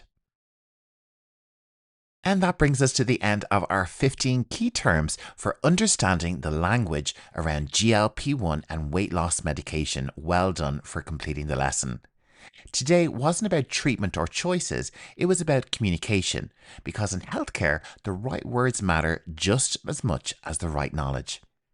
If you'd like to continue building your medical English skills, don't forget you can get the full learning guide, GLP-1 Weight Loss Medication in English. It's available right now in my YouTube store for $4.99 and I have it linked in the video description. It includes expanded explanations on the terms covered in today's lesson, additional vocabulary and glossaries, and reading sections to help you take this topic even further. And just a final reminder, this lesson was about language only, not medical advice. For any personal or clinical decisions, always consult your doctor or healthcare provider. If you've enjoyed this lesson, please give it a like, subscribe to my channel Learning English Pro, and share it with a colleague who wants to feel more confident using medical English. I'm Jer, thank you so much for joining me today, and I'll see you in the next lesson. Do you ever feel like people take advantage of you at work because English is your second language? If English isn't your first language, saying no can be really hard, and some people know it. Today, let's change that. Hi, I'm Jer and this is Learning English Pro, the home of professional English on YouTube. Today I'm bringing you a super important quick lesson, how to say no politely and professionally without feeling guilty and without upsetting anyone. By the way, a workbook is available for this lesson. It's available for my student members. Student membership gives you instant access to 80 plus PDF guides that accompany my YouTube lessons and a vault of 300 plus members only videos. It's basically Netflix for English lessons. You can also pick up the workbook in my YouTube store for $3.99. So if you're ready, let's dive into 10 powerful phrases you can use to say no at work politely but firmly. These will cover common situations you'll face, from face-to-face conversations with your boss or co-workers to polite emails. So let's get started. So our first situation is one we've all had a moment of. It's late in the day and your boss asks you if you can stay later to finish up some extra work. Maybe it's 5 p.m. on a Friday and you feel that pit in your stomach. You don't want to seem unhelpful, but you've got your own life outside of work. How do you push back without sounding rude? Here's your first phrase. I'm sorry, I can't stay late tonight. I have personal plans I can't change. This phrase is clear and respectful. You start with I'm sorry to sound polite, then firmly state you can't stay late. Saying I have personal plans is a perfect general excuse. It shows you have other commitments without oversharing. The words plans I can change sends the message that your time is spoken for, so your boss is less likely to press further. Our next scenario is one we can all relate to as well. Imagine your manager piles another project on your desk when you're already swamped at work. It's tough because you want to be a team player, but you physically can't do everything. Rather than burning out or doing a poor job, it's better to set a boundary. I have too much on my plate at the moment, so I won't be able to take this on. Here, saying I have too much on my plate is an idiom meaning I'm very busy with my current tasks. It's a professional way to signal that your workload is full. Notice the polite tone. You're not saying I won't do it in a harsh way. You're saying you won't be able to, which is softer. Let's move on. Now, picture this. A co-worker asks you to cover their tasks or help finish their work on top of your own. Maybe they say, could you help me out? I just can't get it done. You like your colleague, but you're under pressure with your own deadlines. How can you refuse without hurting the relationship? I wish I could help, but I'm swamped with my own work right now. Starting with I wish I could help shows empathy. You would help if you could. However, I'm swamped with my own work is a strong but polite justification. Swamped is a great business English word meaning extremely busy or overwhelmed. By saying that, you're making it clear that you have no spare capacity at the moment. If you're finding these phrases useful, please hit the like button and subscribe to Learning English Pro. I'd love to hear which phrase is your favorite so far. Let me know in the comments and share this video with a colleague who might need these tips as well. Your support really helps the channel. Thank you. Let's move on to our fourth situation. Now, let's say your boss asks you to come in on a Saturday or work over the weekend. Maybe there's a project crunch and they assume you're available. But hey, your weekend is your personal time and you absolutely deserve to protect it. And here's how to respond. I'm sorry, but I have a prior commitment this weekend, so I won't be able to work. This response is great because it checks all the boxes for politeness and firmness. I'm sorry softens the refusal. Saying you have a prior commitment is a professional way to say, I already have plans, perhaps with family, friends, or just resting. You don't need to specify here. The phrase won't be available is a polite, business-like expression meaning you cannot make it. You're effectively saying no without actually using the word no, which can sometimes sound softer. Meetings, meetings, and more meetings. We all know some of them could have been an email, right? Imagine a colleague saying, hey, can you join our meeting at 3 p.m? But you know the meeting isn't relevant to you or you have more important work to do. It's fair to decline, but you should show that you'll still stay informed. I won't be able to attend that meeting, but I'll catch up on the notes afterward. This phrase is polite and solution-oriented. I won't be able to attend is a respectful way to say you cannot go. By immediately adding, but I'll catch up on the notes afterwards, you demonstrate responsibility. You're showing that even though you can't be there, you care about what happens. Let's roll on. Have you ever been invited to after-work drinks or team outing when you just can't, or maybe simply don't want to, go? It's a bit of a tricky road because it's social and you don't want to seem unfriendly. Maybe a colleague says, come on, join us for a quick drink after work. If you need to decline, do it in a friendly way. Thanks for inviting me, but I'll have to pass this time. This response is warm yet firm. It starts with thanking for inviting me, which shows you appreciate the offer. Then, I'll have to pass this time is a gentle way to say no. The words have to make it sound like you really don't have a choice. You're compelled to skip, perhaps due to other plans or just needing to rest. And adding this time suggests that maybe next time you might join, which softens the refusal. Sometimes you might be asked to do something that's really not your job. Maybe it's far outside your expertise or just beyond your current capacity. For example, your boss might say, Could you handle the budget report? I know you're not in finance, but just this once? You want to be a team player, but it's totally fine to set a boundary. I'm afraid that's outside my scope, so I won't be able to take it on. Here we use the polite softener, I'm afraid, which in business English is a gentle way to introduce bad news or a refusal. The phrase outside my scope means not part of my duties or expertise. By saying that, you're indicating it's not that you don't want to help, but you're just not the right person for the task. Don't forget the guide for this lesson is available right now. For my student members, head over to the membership tab where you can pick up your copy directly. This guide is really good because it breaks down every single phrase in detail with extra language tips. And it also includes 2 additional exercises to check your comprehension and really improve your knowledge of English in this area.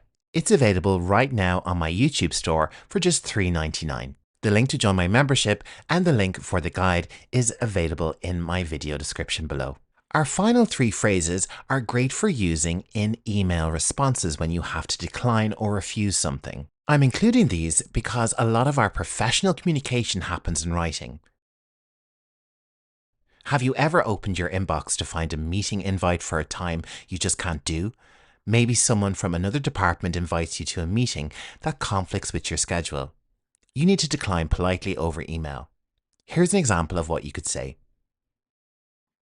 Thank you for the invitation. Unfortunately, I have a scheduling conflict at that time and won't be able to attend. This email-friendly phrase is polite and straight to the point. It starts with gratitude. Thank you for the invitation, which is always a nice, courteous touch. Then, unfortunately, I have a scheduling conflict is a professional way to say I have another commitment. The term scheduling conflict is commonly used in business to explain overlapping commitments without giving too many details. Next, email is often where someone might ask, could you also take care of X by the end of the day? Perhaps not realizing you're already overloaded with work. For instance, a coworker or even a manager might email you an extra assignment when you simply don't have the capacity. Here's how you can respond professionally in writing. Thank you for thinking of me, but I'm afraid I won't be able to take this on at the moment due to my current workload. Let's break that down. We open with thank you for thinking of me, which might sound a bit formal, but it's a polite acknowledgement.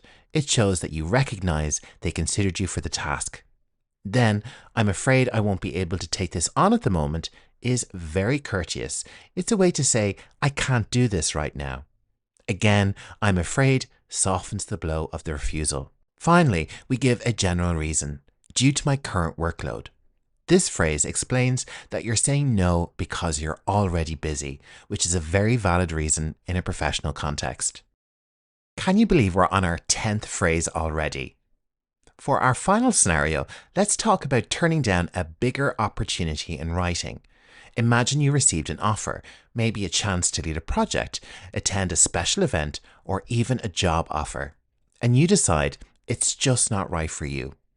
It's important to be respectful and thankful while still being clear that the answer is no. Here's a polished way to say that in an email. Thank you for the opportunity, but I must respectfully decline. This one is a powerfully polite sentence. It starts with appreciation, which acknowledges the offer and shows gratitude. Then the core, I must respectfully decline. The word must here implies that after consideration, this is your decision. Respectfully decline is a formal and courteous way to say no without any negativity. It's short and sweet. It's appropriate for more significant offers or proposals where you want to maintain a professional tone. And there you have it, 10 phrases to help you say no confidently in professional English.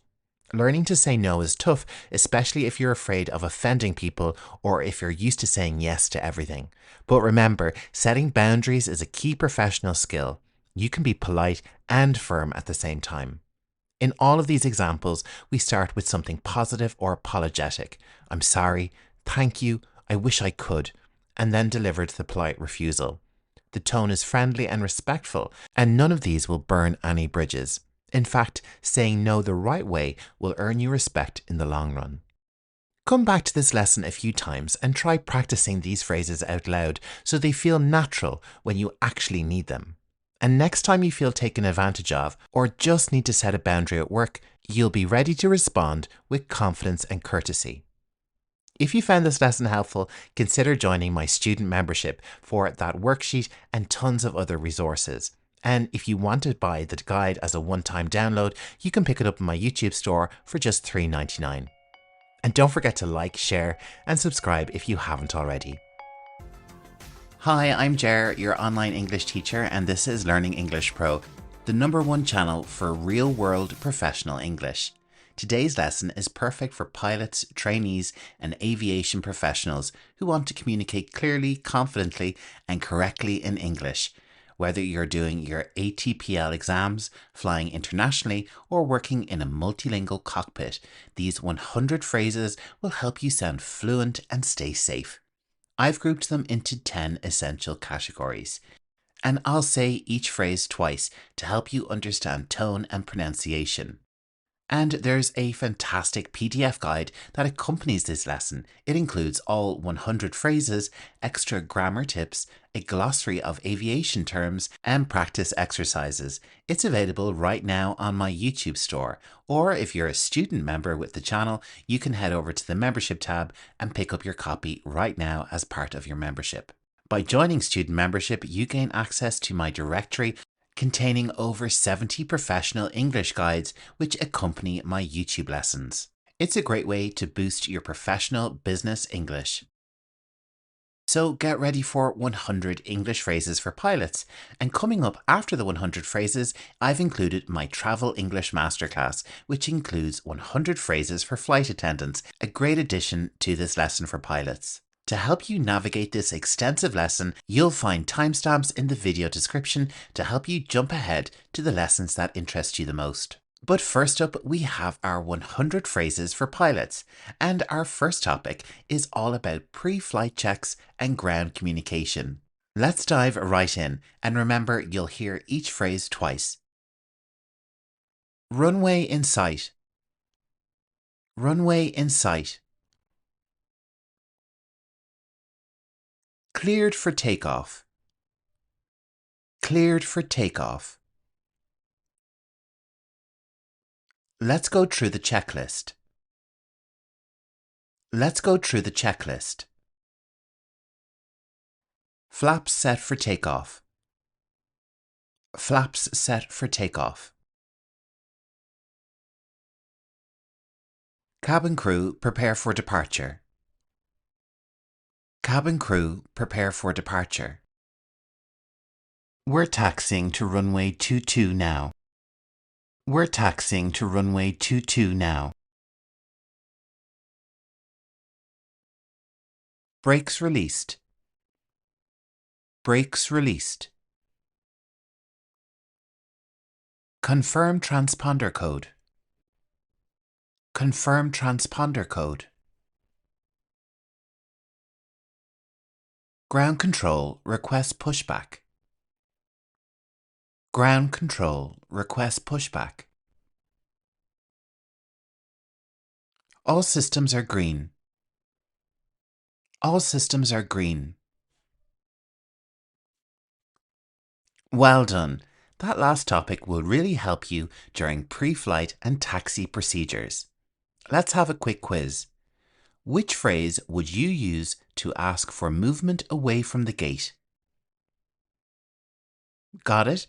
The correct answer is ground control request pushback. Well done on getting that right. Let's move on to our next topic, where we focus on in-flight communication with air traffic control. Climbing to flight level 350. Climbing to flight level 350. Roger, continuing as filed. Roger, continuing as filed. Request higher altitude due turbulence. Request higher altitude due turbulence. Negative, unable to comply. Negative, unable to comply. Descending to 10,000 feet. Descending to 10,000 feet. Request vector for weather avoidance. Request vector for weather avoidance. We are maintaining present heading. We are maintaining present heading. Say again, last transmission was unreadable. Say again, last transmission was unreadable.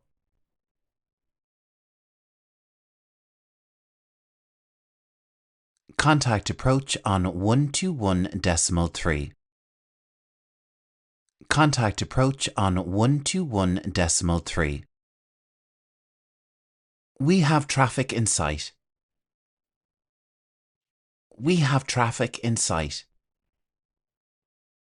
Excellent, well done. Strong air traffic control communication is key to flying safely in controlled airspace. Now it's quiz time.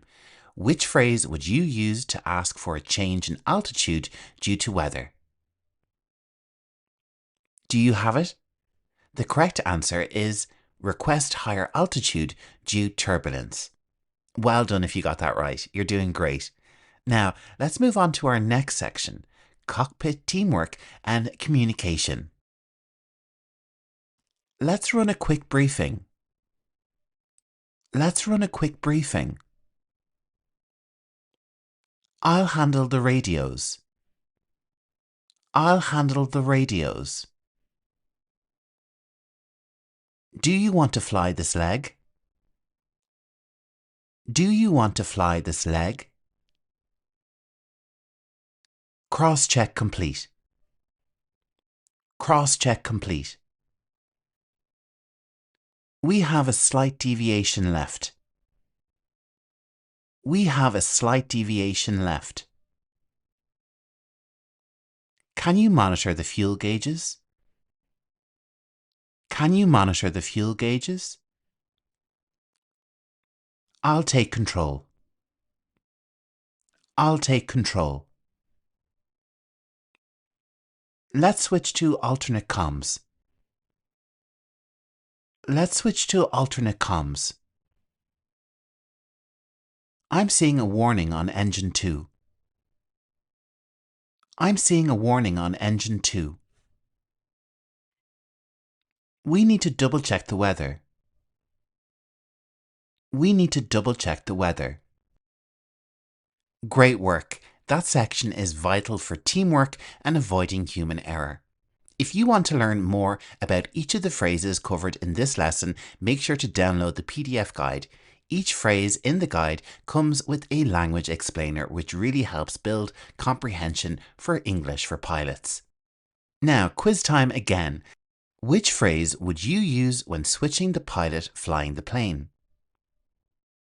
The correct answer is, I'll take control. Okay, let's keep going. Next up is passenger announcements and updates. Ladies and gentlemen, welcome aboard. Ladies and gentlemen, welcome aboard. Please fasten your seatbelts. Please fasten your seatbelts. We'll be taking off shortly. We'll be taking off shortly. Weather at our destination is clear. Weather at our destination is clear. We're expecting some turbulence. We're expecting some turbulence. Cabin crew will begin service soon. Cabin crew will begin service soon. Please remain seated with your seatbelt fastened. Please remain seated with your seatbelt fastened. We've begun our descent into Dublin. We've begun our descent into Dublin. Thank you for flying with us today. Thank you for flying with us today. We'll be on the ground in 10 minutes. We'll be on the ground in 10 minutes. Fantastic. That's already 40 phrases you've learned for Aviation English. You're doing really well. If you want to continue learning English like a pro, check out the student membership on my channel. It's only $4.99 a month. You get access to all my PDF guides, 200 English lessons, and lots more additional content to help you on your English journey. Now it's quiz time once again. Which phrase informs passengers that you're starting to land? Have you got it? The correct answer is, we've begun our descent into Dublin. Okay, on we go. Now it's time for weather communication and visibility phrases. Visibility is down to 2 miles. Visibility is down to 2 miles. We're flying through moderate turbulence. We're flying through moderate turbulence. Expect wind shear on final approach. Expect wind shear on final approach. Conditions are IFR. Conditions are IFR. There's a strong crosswind from the left. There's a strong crosswind from the left. Light rain reported at the field. Light rain reported at the field. We're icing up. We're icing up. Let's activate the anti-ice system. Let's activate the anti-ice system. Visibility is improving. Visibility is improving. We'll hold until the weather clears. We'll hold until the weather clears. Well done. Understanding weather talk is crucial for safety and decision making. And that last phrase means we're halfway through our 100 phrases. You're doing a fantastic job. Let's have another quiz question. Which phrase means that you're going to delay landing due to weather? The correct phrase is, we'll hold until the weather clears. Now let's press on to our next topic. It's time for emergency and abnormal situation phrases. Mayday, mayday, mayday. Mayday, mayday, mayday. Pan pan, pan pan, pan pan.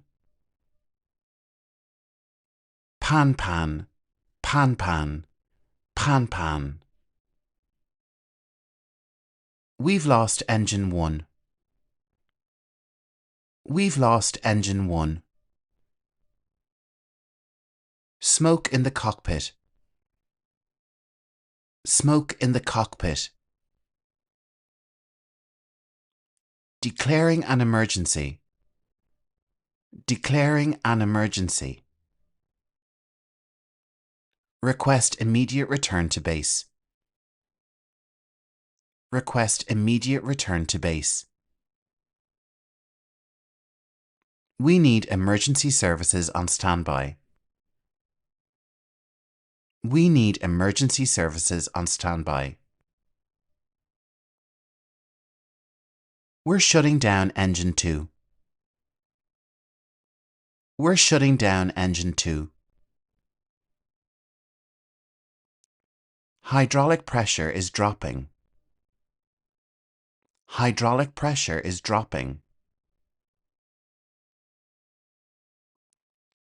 Cabin pressure is stable now. Cabin pressure is stable now. You handled that really well. These phrases are vital when things go wrong. Now, it's time for a question. Which phrase would you use for a life-threatening emergency? Yes, the correct answer is Mayday, Mayday, Mayday. Now, let's move on to topic number 7. These next phrases are all about navigation and route changes. We're off course by 5 miles. We're off course by 5 miles. Let's correct heading to 220. Let's correct heading to 220. We're deviating due to weather. We're deviating due to weather.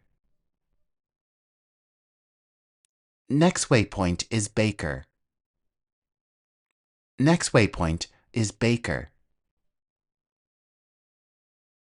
Request direct to Tango. Request direct to Tango. We're entering controlled airspace.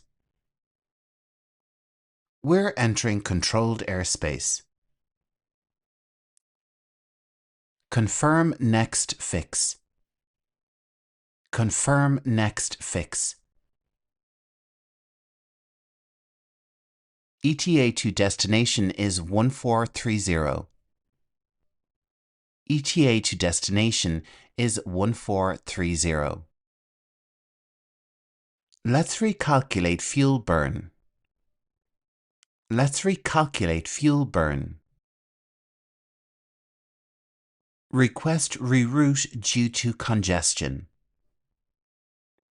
Request reroute due to congestion.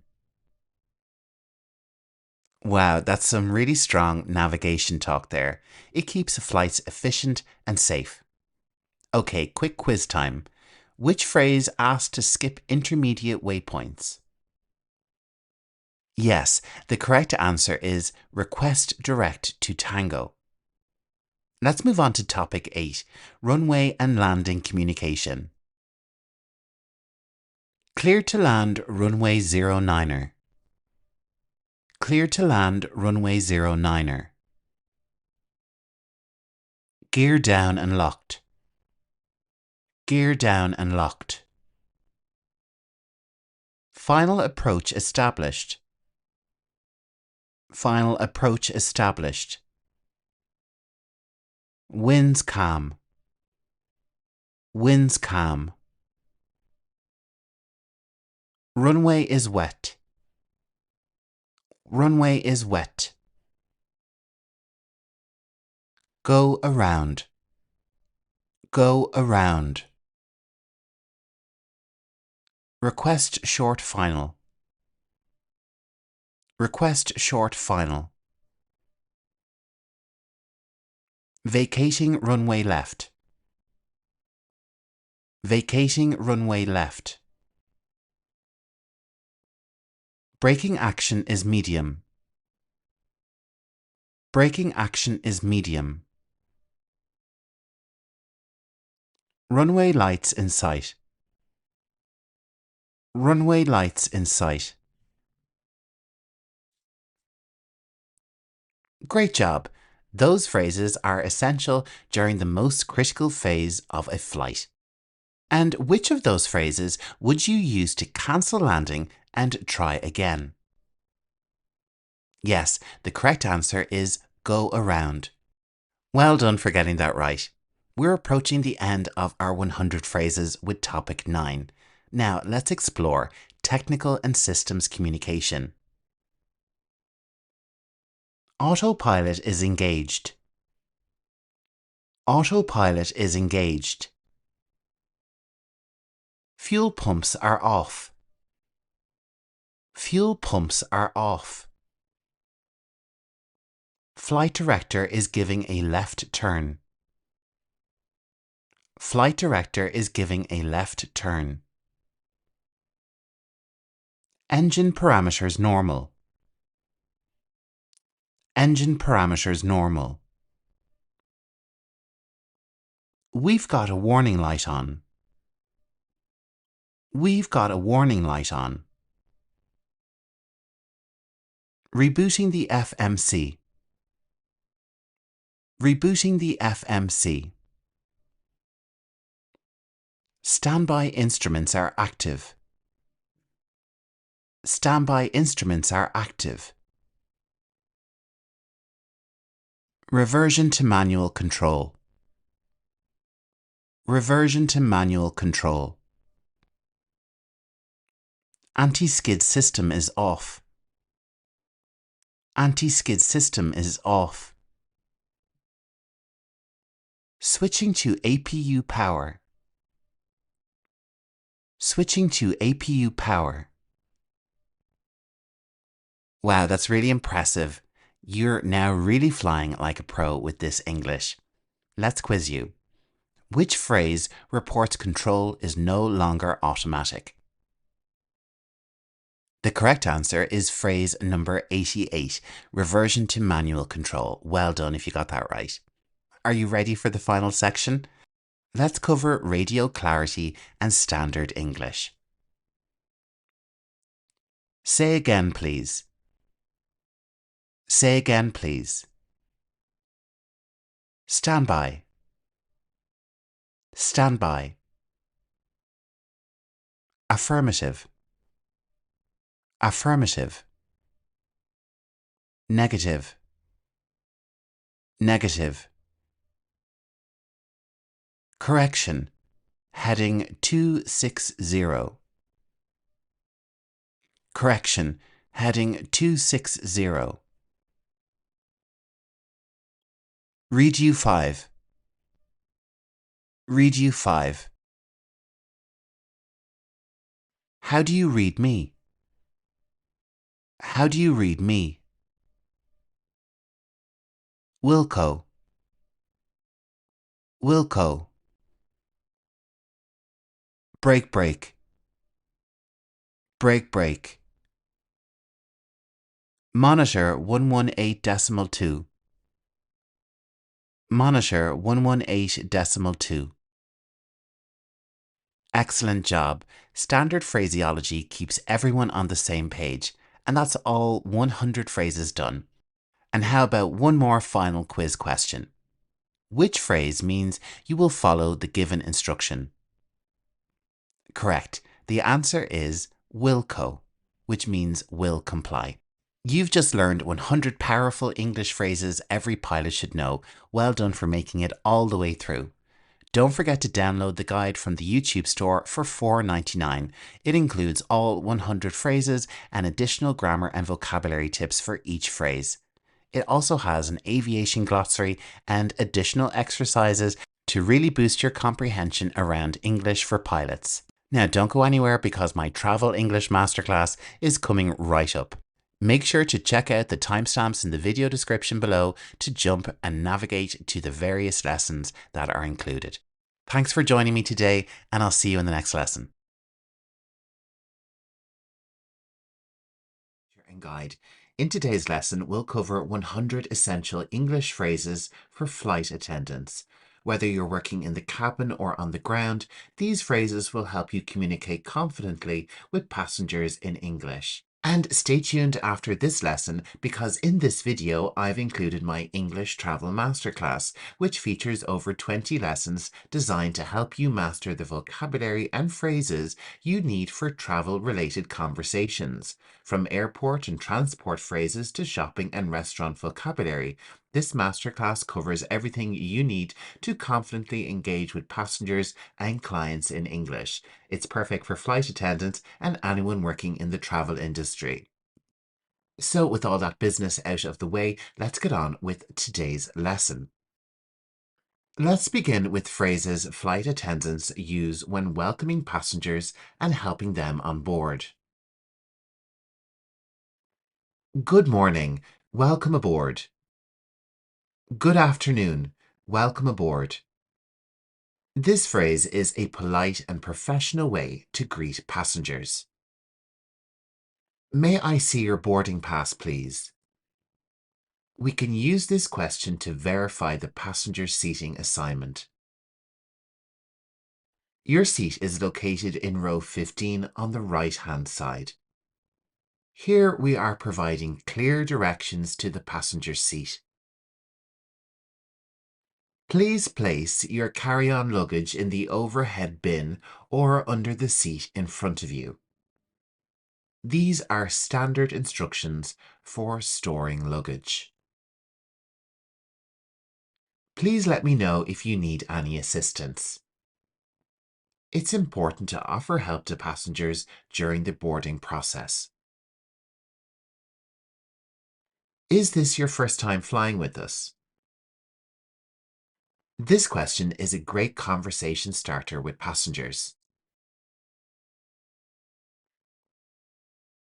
I'll help you find your seat. You can use this statement to offer assistance to passengers who are struggling to find their seat. Please be careful when placing your bag in the overhead compartment. We can use this statement as a friendly reminder to prevent injury. Let me assist you with that. With this statement, you're offering to help a passenger struggling with luggage or seating. Enjoy your flight. This is a positive send-off once the passenger is seated. Next, let's move on to essential safety instructions that flight attendants give to passengers before takeoff. Please fasten your seatbelt and make sure it is securely tightened. Ensure that your seat is in the upright position. Please switch your electronic devices to airplane mode. In case of an emergency, oxygen masks will drop from the panel above you. Place the mask over your nose and mouth and breathe normally. Please review the safety information card located in the seat pocket in front of you. In the event of an evacuation, follow the floor lighting to the nearest exit. Life vests are located under your seat. Please stow your tray tables and return your seat back to the upright position. Thank you for your attention. Enjoy your flight. Once the flight is in the air, here are the key phrases you'll use during in-flight service. What would you like to drink? A simple question to offer beverage options. Would you prefer tea, coffee, or water? With this question, you're giving specific choices to passengers. We have snacks available for purchase. I'll be back with your drink shortly. With this statement, you're letting the passenger know their request is being handled. I'll bring you a blanket right away. This statement is suitable if you're offering comfort items like blankets or pillows. Please let me know if you need anything else. With this statement, you're offering continued assistance during the flight. We'll be serving lunch in about 30 minutes. We'll be serving dinner in about 30 minutes. I'm sorry, we're out of that option. May I offer you something else? With this sentence, you're politely explaining that a selection is unavailable for the passenger. Is there anything else I can get for you? Would you like to purchase duty-free items? Flight attendants also play a key role in ensuring passenger comfort and safety throughout the flight. Here are some phrases for these situations. Please remain seated while the seatbelt sign is on. This is a polite way to remind passengers to stay seated. May I adjust your seat for you? With this question, you're offering assistance to a passenger who may be having trouble with their seat. Please keep your seatbelt fastened, even when the seatbelt sign is off. This is a crucial safety reminder for mid-flight. Can I help you with your seatbelt? With this question, you're offering assistance to passengers who may need help with their seatbelt. Please be careful when opening the overhead compartments, as items may have shifted during the flight. With this statement, you're warning about the possibility of items falling from the overhead compartments. I'll bring you an extra pillow to make you more comfortable. Would you like me to dim the lights for you? Please let me know if you are feeling unwell. We're experiencing a little turbulence. Please remain seated. We have medical equipment on board if you need any assistance. Flight attendants often need to address passenger concerns or problems. These phrases will help you handle such situations politely and professionally. I'm sorry for the inconvenience. Let me see how I can assist you. This is a polite way to acknowledge an issue and offer help. Could you please lower your voice? We have other passengers resting. Here we are asking passengers to keep noise levels down. We're currently experiencing a delay. We appreciate your patience. This is a nice way to inform passengers about delays. I understand your concern. Let me find a solution for you. Here we are acknowledging a passenger's problem and offering a solution. Would you like me to contact the ground crew for further assistance? With this question, you're offering to escalate the issue to the ground team. I apologize for the inconvenience. We're doing our best to resolve it. This is a good way to apologize when things don't go as planned. Please give me a moment and I'll check with the captain. If it's a serious issue, this could be a way to promise to find out more information for the passenger. I'm afraid we don't have that available, but let me offer you an alternative. This is a way of politely explaining that a request cannot be met. We're working on it right now. Thank you for your patience. Here we are keeping passengers updated on issues. Let me check the availability and I'll get back to you shortly. With this statement, we're letting passengers know you'll follow up with them soon. In-flight medical emergencies are rare but critical. These phrases will help you handle those situations with professionalism and care. Is there a doctor or medical professional on board? You can use this for calling for medical assistance from passengers. Please remain calm. We are getting help. This is a way to reassure an ill passenger during a medical emergency. Do you have any allergies to medications? This is an important question to ask before administering any medication to a passenger. We have medical equipment on board. Let me assist you. Here we are offering the use of available medical tools. We are contacting ground medical services for advice. And here we're letting the passenger know that external help is being consulted.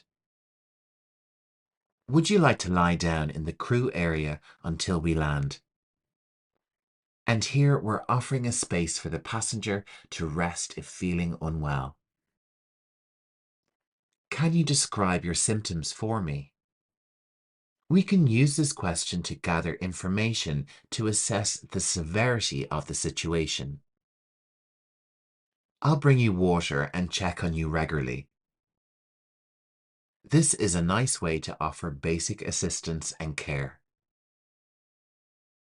We have a medical kit on board and I'll get it right away.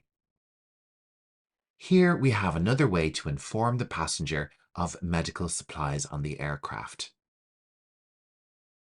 We're diverting the flight to the nearest airport for medical assistance.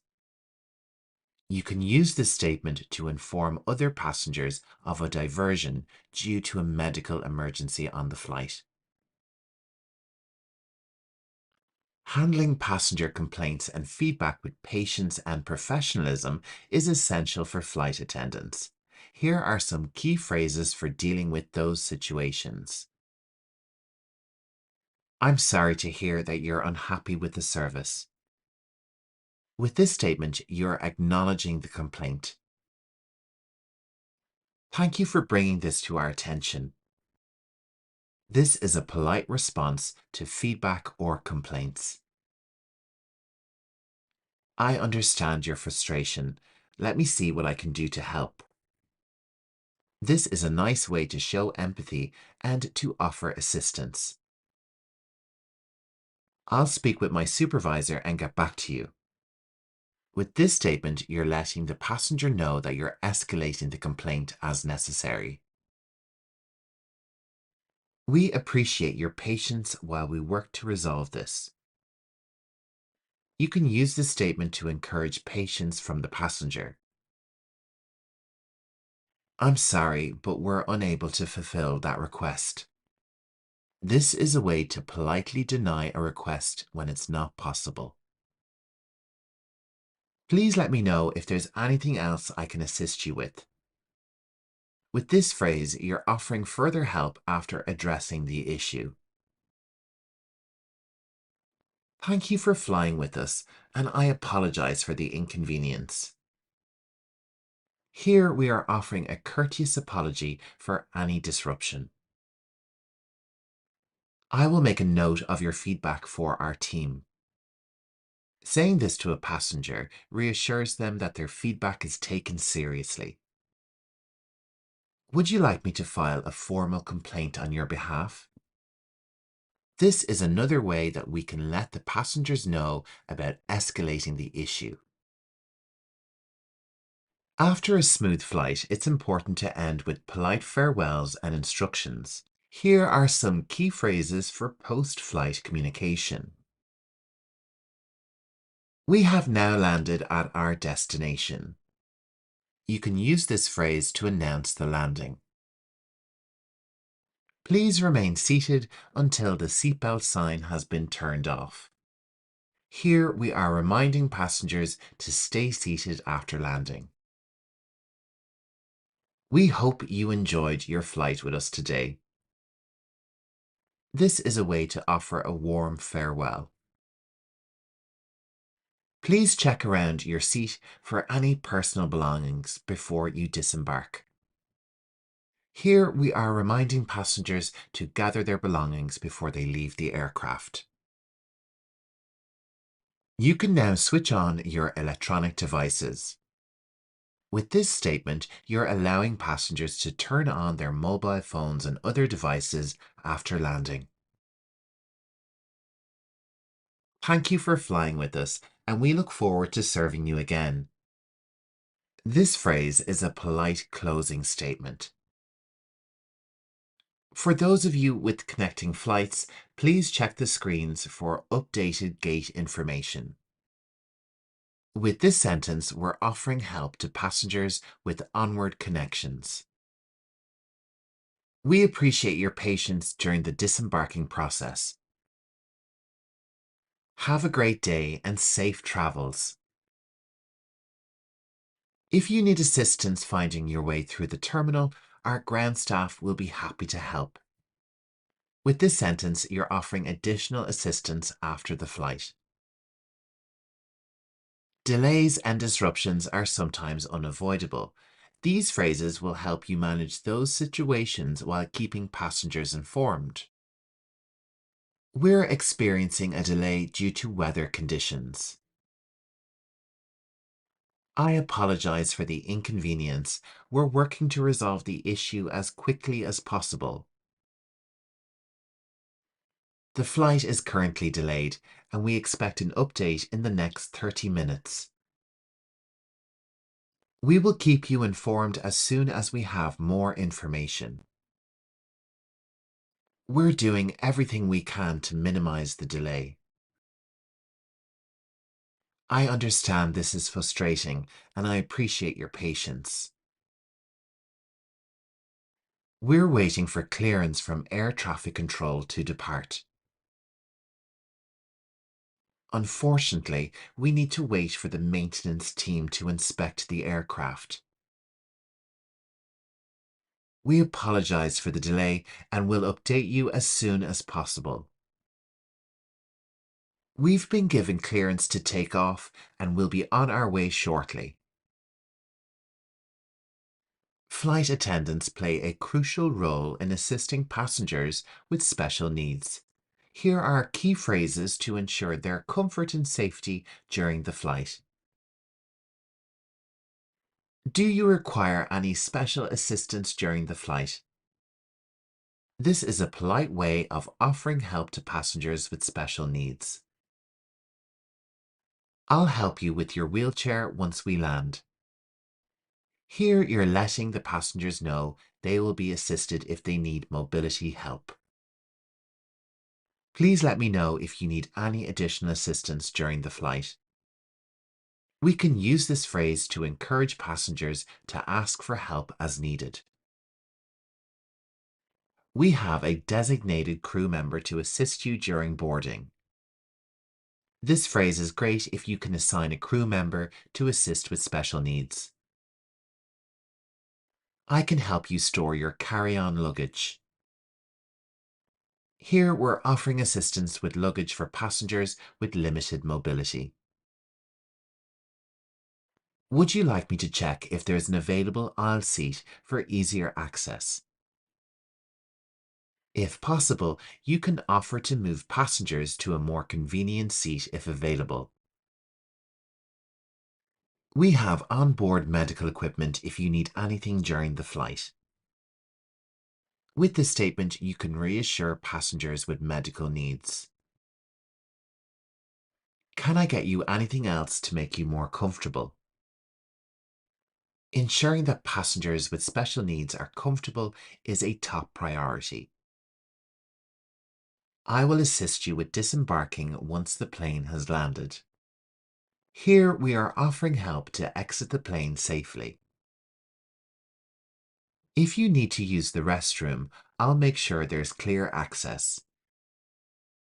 With this sentence, you're offering assistance with restroom accessibility. And that's the end of our lesson on 100 English phrases for flight attendants.